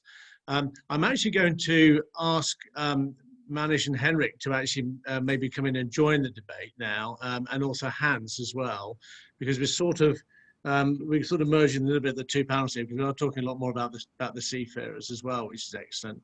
But Hans, you've been listening to the debate going on here, and certainly you've been at the forefront there and actually trying to, you know, deal with you know, quarantine seafarers, trying to get them visas, all the rest of it. I mean, how much of a problem has it been over the last 18 months when you're dealing with governments that are basically, you know, not cooperating? Do you want to give us your view? You are on mute, Hans, so you might want to unmute.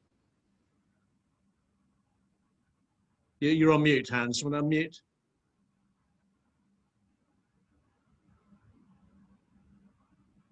I'm going to ask you to unmute.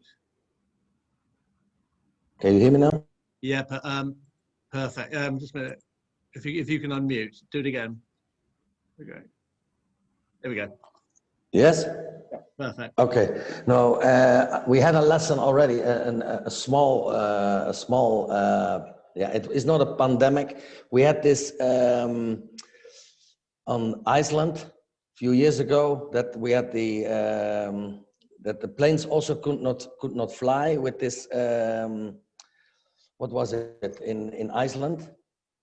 Oh, for the volcano. At that time, with the volcano, we started already to communicate with all our network to get the people home, and we did the same now with the pandemic. But the most of the problem is every time the immigration, the visa, and when we have arranged everything for the crew member, it's always the visa matter what stop everything. So long they have a multiple visa in the passport, it's not an issue to sign them off. For example, now the Chinese crew, when they have to stay in a hotel in quarantine for 2 weeks. If they do not have a Schengen visa in their passport, we have another war to fight. It's not only the vaccination or the PCR test, but it's also the visa matter. And this is what we have to learn from this pandemic, that we also have to talk with the immigration all over the world, especially what we know in the Schengen area. In one country, it's possible, in the other, it's not possible.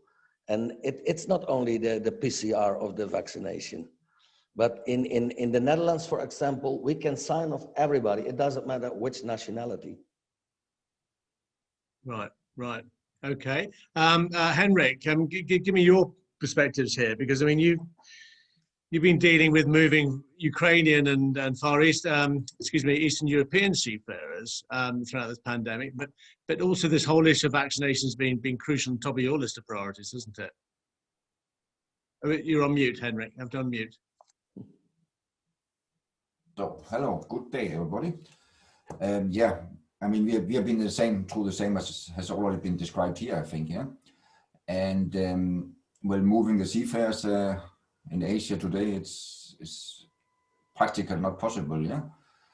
And I think somehow you can understand that some authorities in countries like the UK, I think you had a person dying every minute when the first wave of the pandemic was there. And maybe you can understand that some countries will say, we have to deal with our shore people first, and that some seafarers cannot get home. 18 seafarers sitting on a ship offshore cannot get home. It's not really a problem, right? So this you can understand. Maybe this happens in the beginning, but that we are still in this situation 18 months after, I think this is unacceptable. There's no really.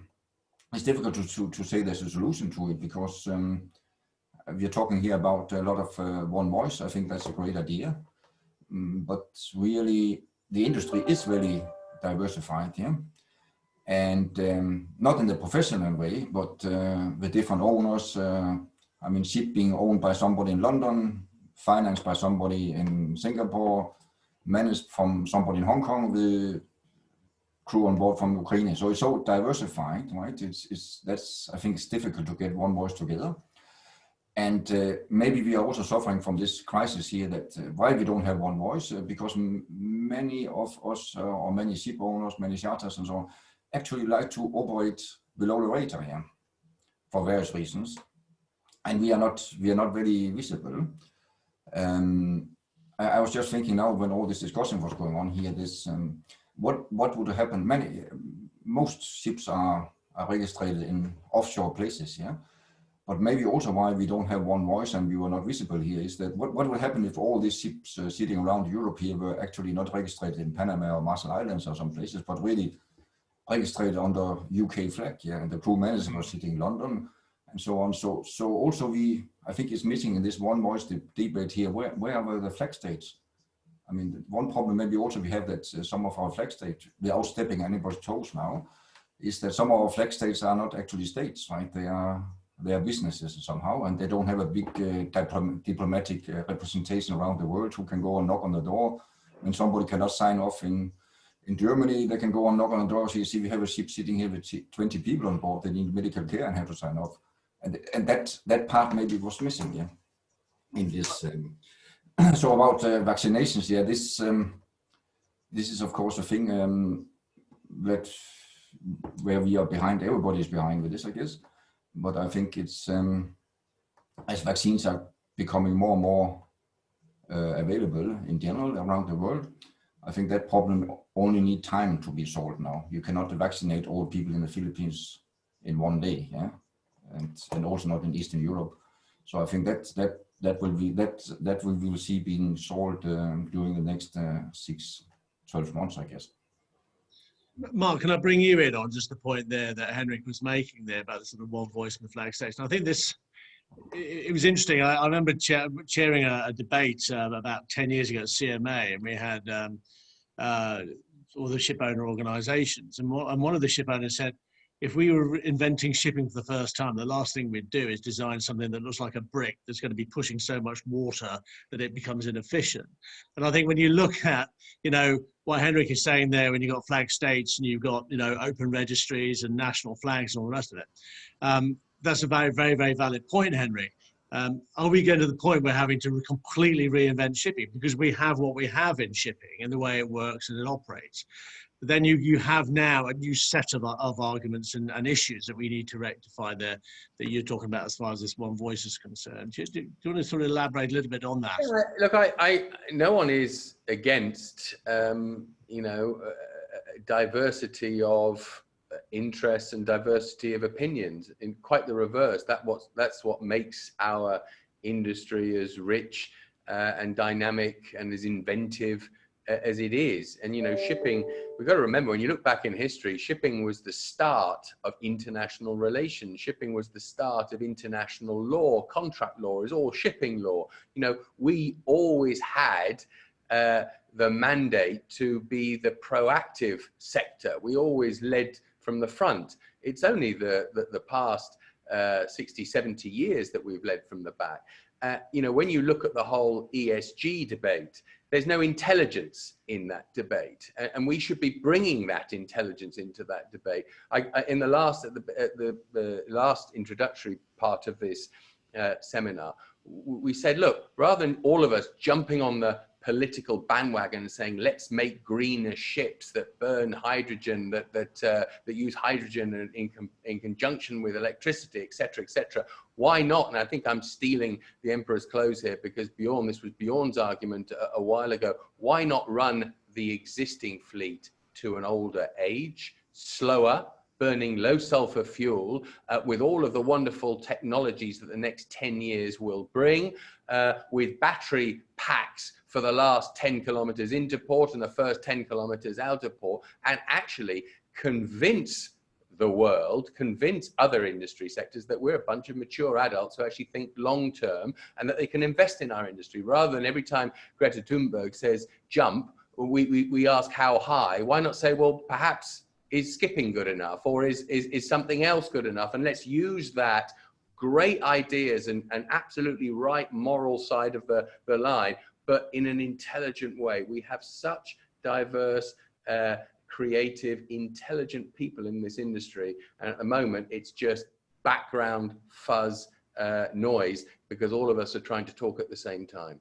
And on these macro issues, I think we really need to bang our heads together and boil our ideas down and go forward and present them, and get back to being leaders in the international industrial sector rather than just followers. Otherwise, we'll become no better or no worse than the haulage industry or the rail industry or whatever other parts of the logistic framework. And that's nothing against them, but we have this special position and we have to fight to keep it.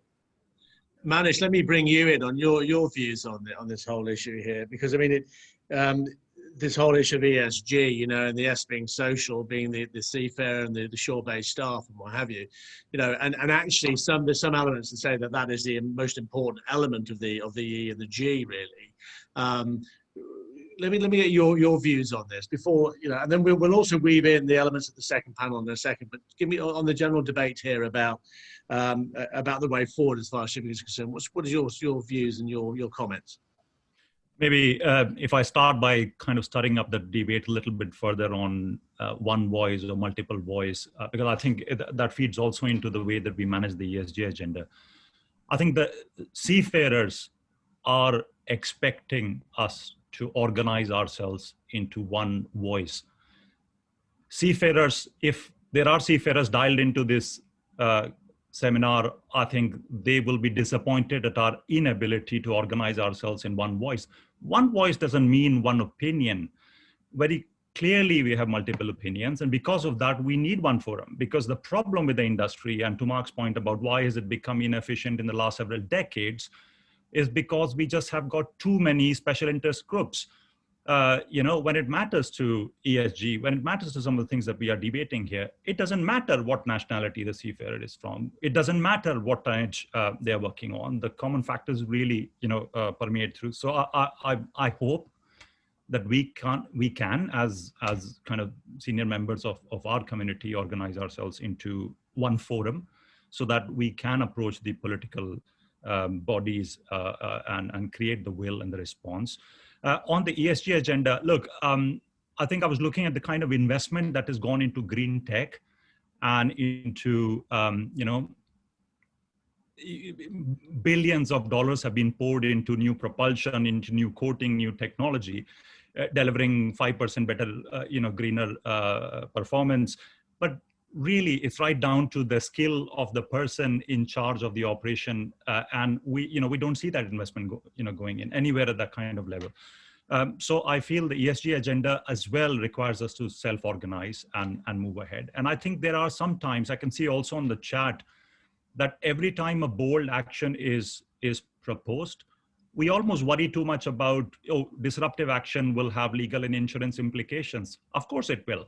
It must, and it should. The fact that it doesn't have that is the reason why we have this level of inaction, because let's talk about which pilot will an airline agree to put on in charge of an aircraft where they have no certainty of actually coming back to home airport, and yet we put people, cargoes, and the environment in the hands of people who don't have that visibility. So I do feel we need single voice. I do feel that to the ESG agenda, a point I was going to make earlier, a lot is being said about the trade contribution of the industry, but I don't think there is general understanding that we cannot take climate action until we have a fully functional shipping industry, because 95% of the trade is not going to move by itself. And we can't, even green energy, we can't have green energy being harvested and mobilized without having ships, and we can't have that without having the people. We just lost you a little bit there at the end, Manish. You might want to just which your video off. Who wants to make a comment on this? I had two participants putting a hand up. Bjorn or Caroline, have you got a view that you want to add into this? Caroline. Yeah, thanks, Sean. Okay, actually, I don't share the pessimism that is shared by Bjorn from V Group, especially and as well as Manish. So I want to share from the SSA point of view. So in Singapore, we worked very closely with the government and we pushed the agenda for the seafarers. Of course, the results is not what we expect, but we continue to push. And I believe that we cannot achieve as much as we want to, but we have to continue to fight for it. So, every country is different. Every government is different. If I were to take the action points that's recommended by another association in another country or in another region, it's not going to work for Singapore. So how do I my main point, my main aim is seafarers. How do I do the crew change? How do I do the vaccination? That is my main aim. And how do I get that? How do I achieve that? I have to understand how the government works. And because I have that understanding, I need to work with how the government works. If I'm just going to push and just bang my head, I will just bang it against the wall. I need to be able to understand where they come from, and then I need to work along those lines. But my aim never changed. If I have vaccination, which I had already for the crew that is working in the port, and now the regional ferries and the crew that comes into Singapore port often, that's the second tier. Now I'm fighting for sign-on crew to be vaccinated, and that's where I go.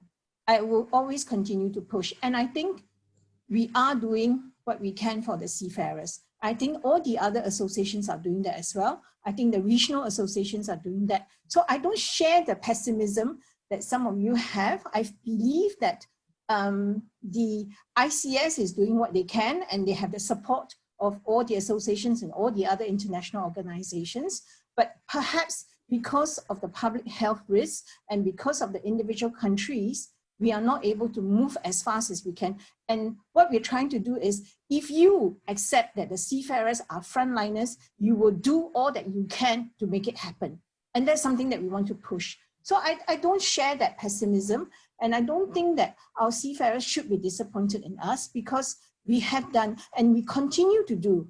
The fact that we are speaking so passionately about them in today's panel shows that we believe that we have more to do and we can do more. Yeah. Thanks. Bjorn, Mr. Sprotter, let me bring you in because I know you've got to dive off to get a flight, but you won't want to respond to that. Yeah, Carolyn, I think I didn't say that we haven't done anything for the seafarers. We have done certain things, but what I said is we haven't done enough to make it stick and to get into a new normality.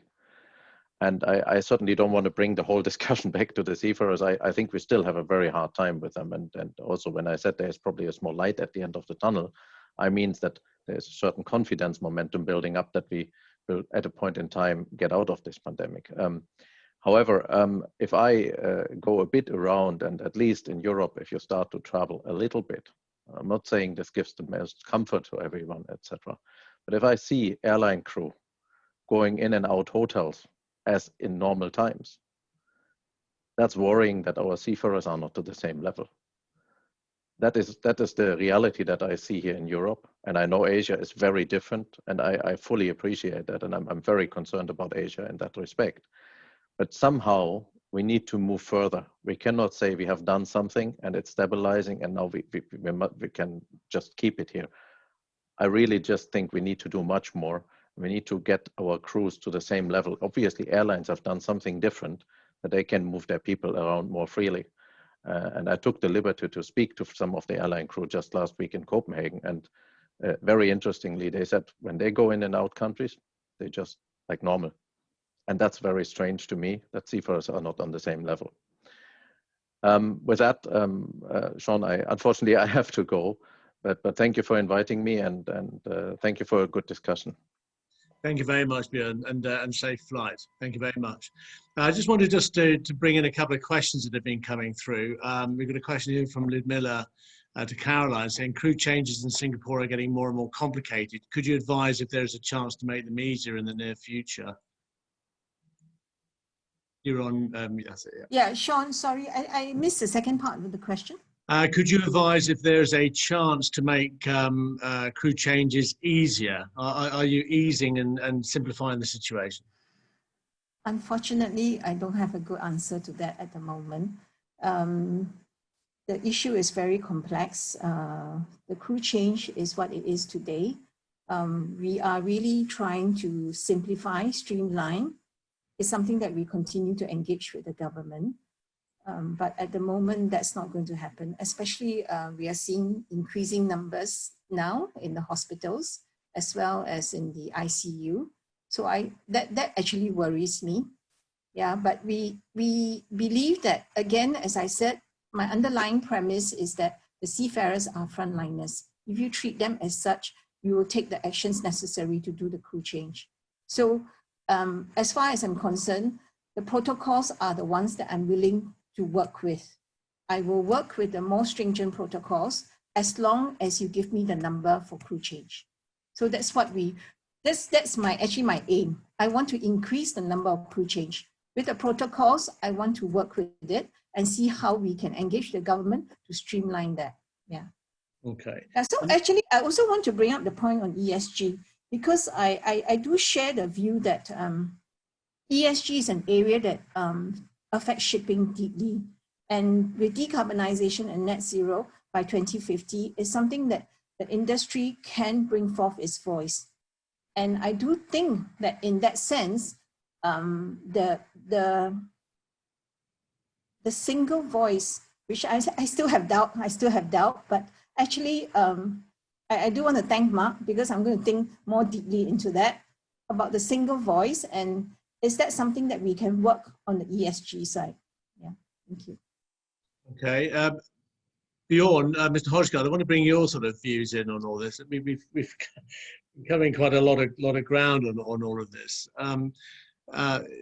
This sort of putting the seafarer first. I mean, are you concerned about you know, the level of uptake on people wanting to come for a career in shipping in the future? I mean, you know, you guys are battling against, you know, climbing higher mountains when it comes to trying to attract people into the industry. Do you think it's going to get worse?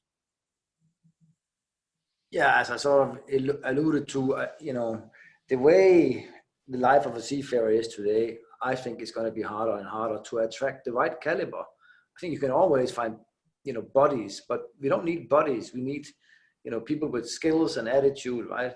So my dream is of a world where, ships are manned with people who has a sense of purpose, who has a mastery, who has a level of autonomy in how they do their job, who get appropriate rest, nutrition, and exercise, and who generally are happy to go to sea and feel that they contribute to, feel a commensurate contribution to the world that they actually do, right? Because seafarers are a major player in the welfare of us all through what they do, right? And we all say we want to treat them as frontline workers and as first responders and give them that hero status. But when it comes down to it, what I unfortunately see is that, we almost blame them. So, there's a ship coming in, there's someone on board with COVID, and then they're being held up as as villains while they are victims, getting, perhaps infected on their job. I mean, they should be treated like the victims that they are and the heroes that they are for actually making the supply chain work, right? And that's what we are fighting against. And I think we will get through this somehow or the other. And I am hopeful that some countries, now saying, well, COVID is no longer a national issue. It's be treated as an influenza, right? So, we've got so high vaccination percentages and all restrictions are out. I think Denmark did that on Saturday and said, okay, it's done. We've been there, we moved on. And I think Singapore is very well on the track to do something similar, because Singapore also has a very high vaccination uptake, and they're saying they want to get back to business as normal. And as that sort of proves to be possible, then my hope is that more and more places will say, well, we're back to normal. Yes, people may get COVID, but if they are double vaccinated, they will not get hospitalized and die for it. And we will get to a place where going to sea will again be an attractive proposition. I just hope we don't lose too many on the way. We need the supply chain to always have an intake of bright and motivated young people who want to climb the ladder on board and do their time, right? So I am hopeful for the long run. I'm just worried for the short term. But I think that's, going back to the normal, I think what a lot of you are saying is you want change now. You want, governments to listen to you and to change the situation, because as Caroline quite rightly said, an hour or so ago, what's going to happen with the next pandemic, and this was a game changer. COVID was a game changer that nobody saw coming in. I just want to bring in Hans and Henrik and Manish on this point there, about from the seafarers' perspective as well, because we're all talking about it from an industry, from an employers, from a managers and owners' point of view. From the seafarers themselves, what are they going to be demanding? What do they want? They've had a difficult situation, but they're seeing the industry changing. What are they now demanding? Manish, do you want to kick the ball off on that, and then go over to Hans, and then on to Henrik? I think demonstrable industry action would be a good place to start. Recognition, dignity, and security might be good next steps to go for. Because I think we really are in a much bigger crisis with regards to attracting, as Bjorn Højgaard said, attracting the right talent, not attracting,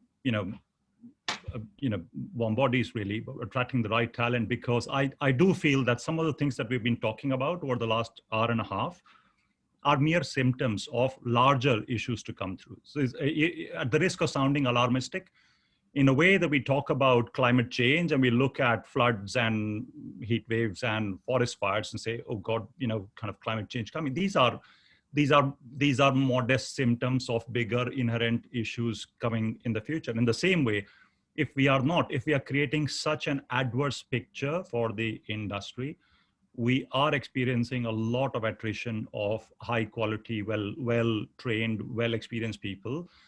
we are going to struggle to raise awareness and attraction towards the sector. And we are doing all of this while the world still relies very much on seafarers for the supply chain. So I think what will seafarers demand?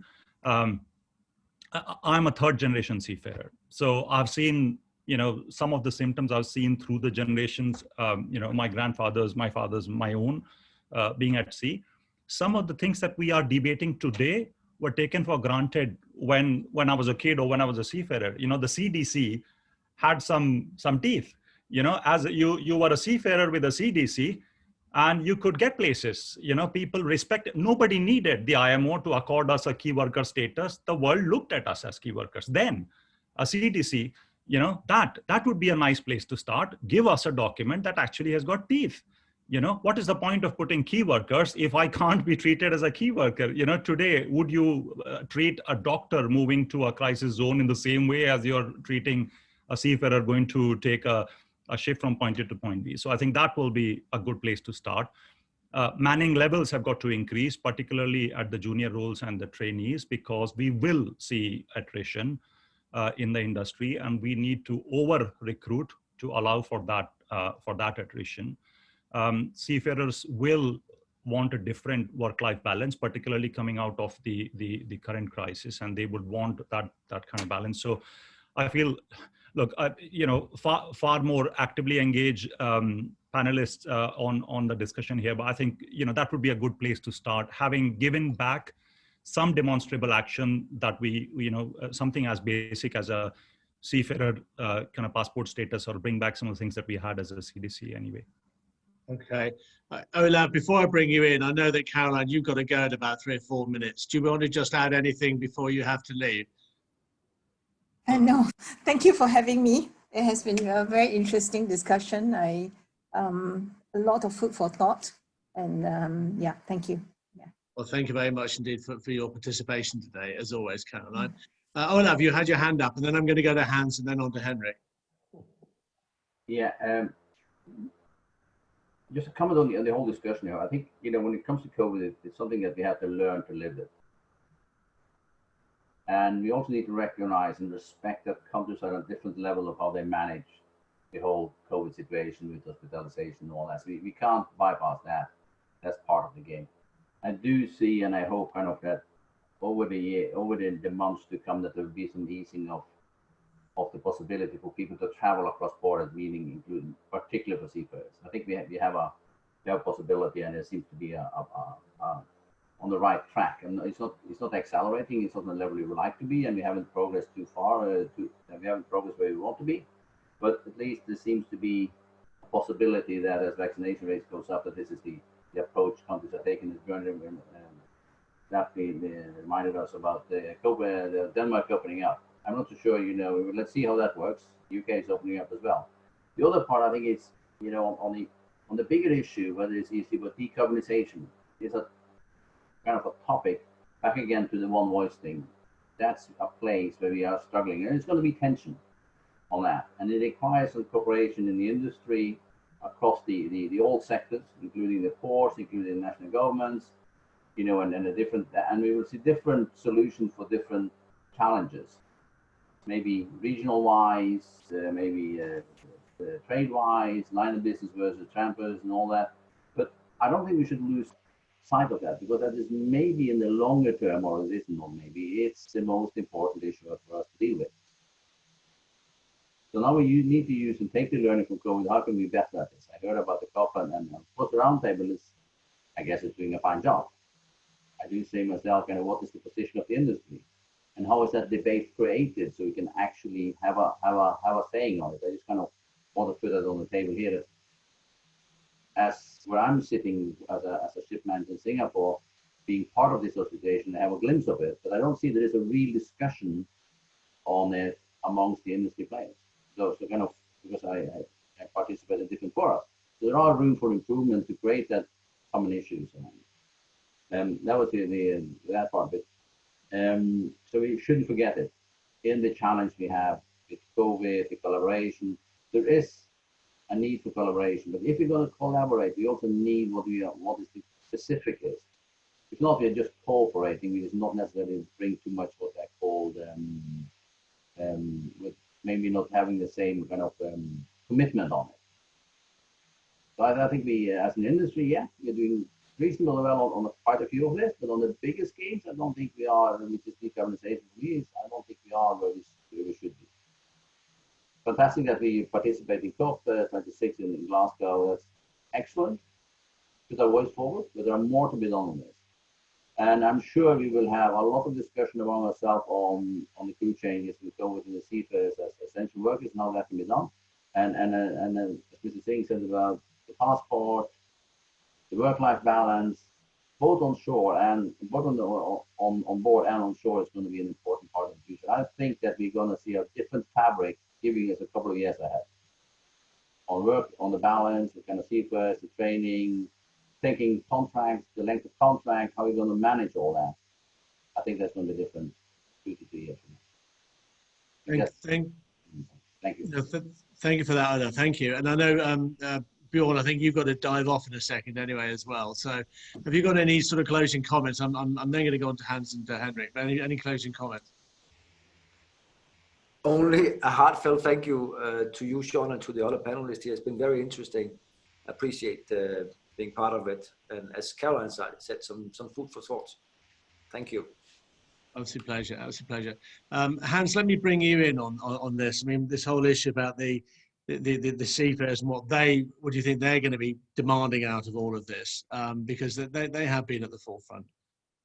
Where are you, Hans? Have you moved over there? Can you give me your comment? Yeah, at the moment we do not have any issue to getting the crew back home. The only thing is when we have flights enough, then it's easy enough. But to sign them off in the Netherlands, we do not have any issue at the moment, except a crew change at the anchorage is not allowed because only for people outside of Europe we cannot change them, and that should be not fair. If we can change the European people and the Asian people or the Indian people have to stay on board. This is what have to be discussed with the governments and the immigration, because that's strange. I mean, Mark, is that something that this whole issue about shipping with a one voice can deal with? Because I mean, it doesn't seem fair, does it, that certain nationalities are being treated differently? I can only surmise that the logic would say that it would help. You know, united we stand, disunited we fall, and all of those great sayings, they come from somewhere. And you know, I think we are in the middle as well of this huge ESG drive for all the right reasons, and some great ideas and great thought process going into it. But you know, the diversity side, that you know, certain seafarers from certain countries are having more problems in being rotated and coming ashore, even being allowed vessels, even being allowed into ports, is just mind-boggling. But perish the thought that any single company or organization, could put its hand up and say that confidently. No, that's why we need a single body or single voice to say that, and legitimately say that for and on behalf of all of the stakeholders in this industry. Henrik, can I get your comment on this? I haven't heard from you for a little while. You've been hearing a lot of diverse views here. What's your perspective? I think you're coming back to your question about what does the seafarers expect from this year, or future, And one thing, just thinking about now, also we're talking a lot about port states and different owners, but actually one of the biggest seafarer nations in the world, the Philippines, are blocking their own seafarers coming home because they have the restrictions on how many passengers can arrive in the Philippines because they need to stay 2 weeks or 10 days in quarantine. So it shows maybe what we're up against when a country which have a lot of seafarers find themselves are not allowing them to come back or putting obstacles up because of the isolation when they arrive. But I think with the seafarers, when we maybe roll into the next questions here, what the seafarer expects from this, what we had on the low level is maybe that last year, when the whole thing stopped, yeah, seafarers were stranded on board, but there were also seafarers stranded at home. Yeah. And the seafarers at home, they had to leave their ship owners, which they had been with for many years, because simply it was not possible for them to join, and they had to go somewhere else to get a job, to get a living doing, yeah. And I think there's a huge, I think Björn also touched it just, there's a huge clean up still to be done. I mean, all crew scheduling, planning, training is gone, yeah. And we have to come back to some sort of structure on that again. It will take a year, I guess, just to get the rotation to work again properly. A year after crew changes becomes back to normal again, so we are not even starting cleaning up yet on this. So that's a long story still to come up here, and there will be a lot of disruptions to the seafarers, to the planning, to when they can get off and get home. I think it has last year we had a lot of expectations. Of course, nobody, and I realized that a little bit late myself also, that the seafarers are sitting on board the ships, right? They do not understand fully what goes on in society ashore. We cannot go to the supermarkets nearly, right? We cannot go to restaurants, and they could not understand why they cannot go home, yeah. And we had cases, you know, why are you not chartering a plane for us? Yeah, okay, the airport in Odessa or Moscow or St. Petersburg will not open just because there's coming a charter plane with 18 seafarers also. So everything was closed. They did not realize this. So today, the situation is, I think, when seafarers are joining today, they better understand that they are maybe not going to get home again in time because of the restrictions we have. So there we are, I think, on the expectation side of the seafarers, we are on a better level there. Yeah. When all this is said, also, I think we talked here about the seafarers stranding on board is, of course, disaster, but also we talked about the crewing departments in the shipping companies, the ship managers. They were under huge pressure. We had the problem that it suddenly takes 2 or 3 times longer or resources to arrange a crew change, and it's a sort of specialist people. We cannot bring in additional resources there. And that's one part, of course, forgotten, but I also think the industry and the whole world actually owes a lot to the captains on board. I think to be a leader of a ship with 20 people on board and half of the crew are stressed or depressed or whatever, right? And you have to keep up and yourself distressed also maybe, and you have to keep up your leadership. So I think a lot of ship masters did a good job in this respect also, which need to be remembered and appreciated. This is a worrying scenario when you're talking about after, you know, we can, you know, move crew around. You talk about a year to actually get back into that sort of normal system of crew rotation. I mean, and that would presumably have implications for competency on board, will it? Or on whether the right people are in the right place. I think somebody mentioned earlier in the debate about, you know, before the pandemic, we just had to make sure that that person was the right person and, you know, they were part of that matrix and all the rest of it. You know, it's going to be interesting. Anybody have a comment on that as to the impact it's going to have on skill sets and skill levels? Mark or Manish, do you have a comment on that? Yeah, I think, you know, when you look at, particularly in the tanker sector, that you not only have to ensure that you have the right level of competency, but there are also many other matrix compliances that you have to satisfy. And then you have an already strained crewing pool. You know, the industry hadn't addressed its recruitment problem, not for the last 2 years, but not for the last 20 years. So we have already a situation where there are insufficient trained, qualified crew. Then, of course, the whole COVID juggernaut hit us when we were least able to deal with it. And, you know, I think that is going to be a problem. It's not just about, this is not just about putting bodies on vessels. It is properly qualified bodies, motivated bodies, happy, healthy bodies who, you know, want to have a very rewarding career on board and can expect a rewarding career ashore and who are there for the long term. So, you know, we have a huge recruiting problem in this industry, and we're right in the middle of it. And COVID is testing us like never before. And Bjorn Hogard, before he left, talked about, you know, standards dropping on board vessels or potentially dropping on board vessels as the incorrect people are put on to fill holes. We're not there yet, but that is an issue that is around the corner. So we really have to deal with this and come to terms. With regard to vaccinations, we've got to remember as well that crews on board vessels are going to be no different as a spectrum of society as people ashore. Not everybody on board a vessel will ever be vaccinated, and the question is whether we can require them to be vaccinated. But we are always going to have a certain number of crew on board our vessels who are not vaccinated, and therefore can crew who are vaccinated safely go ashore and potentially jeopardize the colleagues on board that vessel? Big questions, big ethical questions that we will have to deal with. Will crew leave ashore be something of the past for the foreseeable future? I suspect it might be, unless we can deal with the risk to the remaining crew on board who don't want to take the vaccine and ensure that they're able to continue working in a safe environment. These are massive issues, and all mental health and medical health wrapped up in there, in the backdrop of an already strained crewing pool, which we can't afford simply to say we will only operate with vaccinated crew. We just cannot afford to do that, because you will take out 30% of your 1.7 million crewing pool, which is already strained.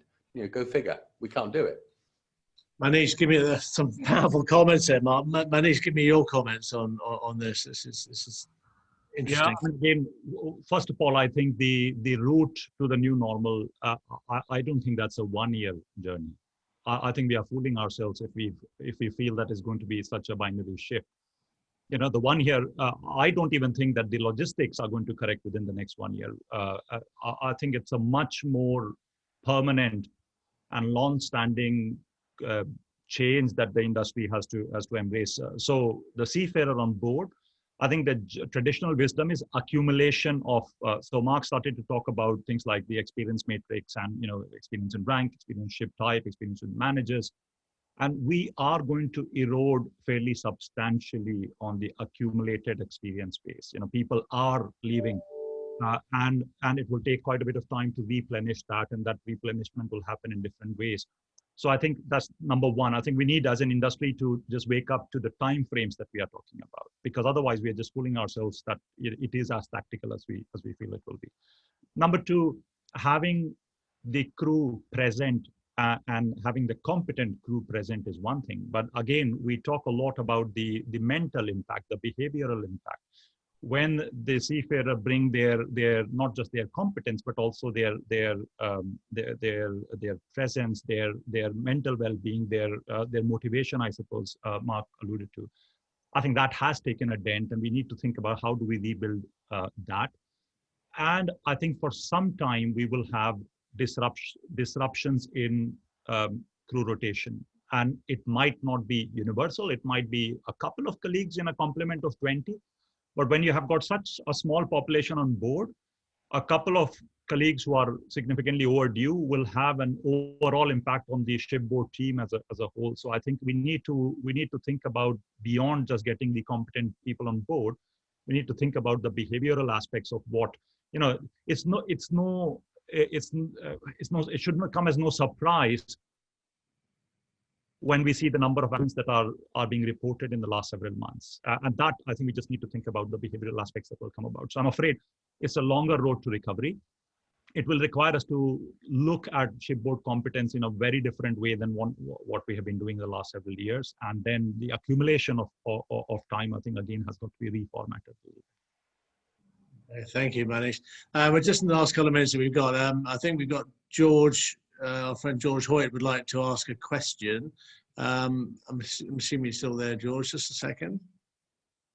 George, are you there? Do you want to unmute yourself?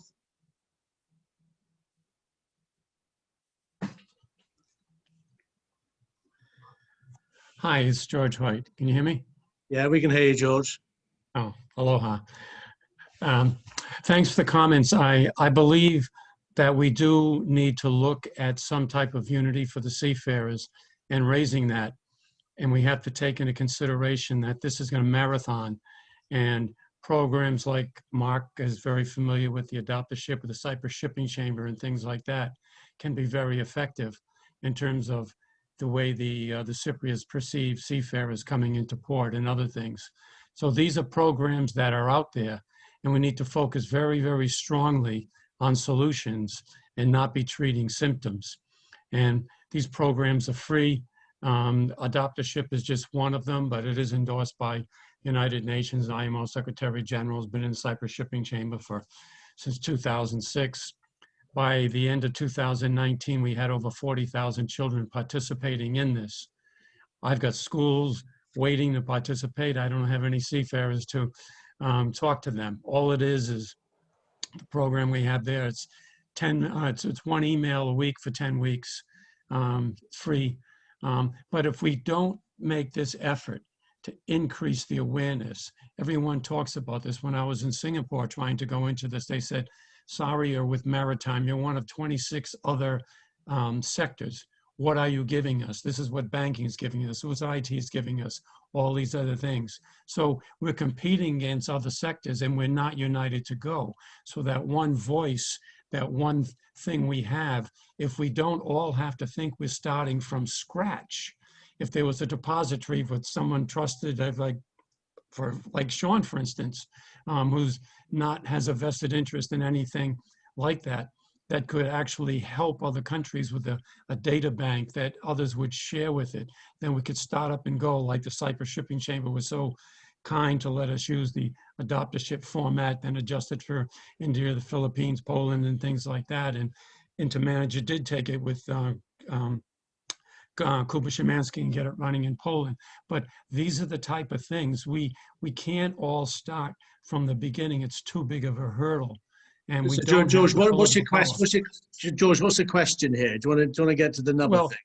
Could Mark speak to how the value of a program like Adopt a Ship is in Cyprus in terms of the awareness of and the appreciation for seafarers? Yeah, George, I mean, very quickly, and I've got to jump off in a minute, but I think Adopt a Ship is fantastic. And it is, perhaps the embodiment of how, little campaigns like this can have a massive effect. But the issue is much larger. And, the PR challenge in front of us is huge. And initiatives like Adopt a Ship, but hundreds of others as well, will very quickly swing us back into the visible from the invisible. But I think it's an incredibly worthy campaign, and we support it, and we will support it more and to a greater level. But there will be hundreds of other similar PR campaigns that get the message out there to the wider population, because at the moment, I'm fed up of going to dinner parties now that we can again, saying I'm involved in shipping, and people look at me and go, what? What's that all about?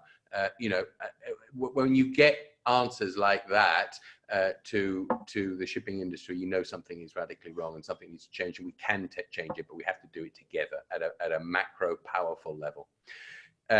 Thank you very much, Sean. Thank you very much for a really stimulating, interesting debate. And thank you also to my fellow panelists. Good to see your faces again. Hopefully we can meet in person.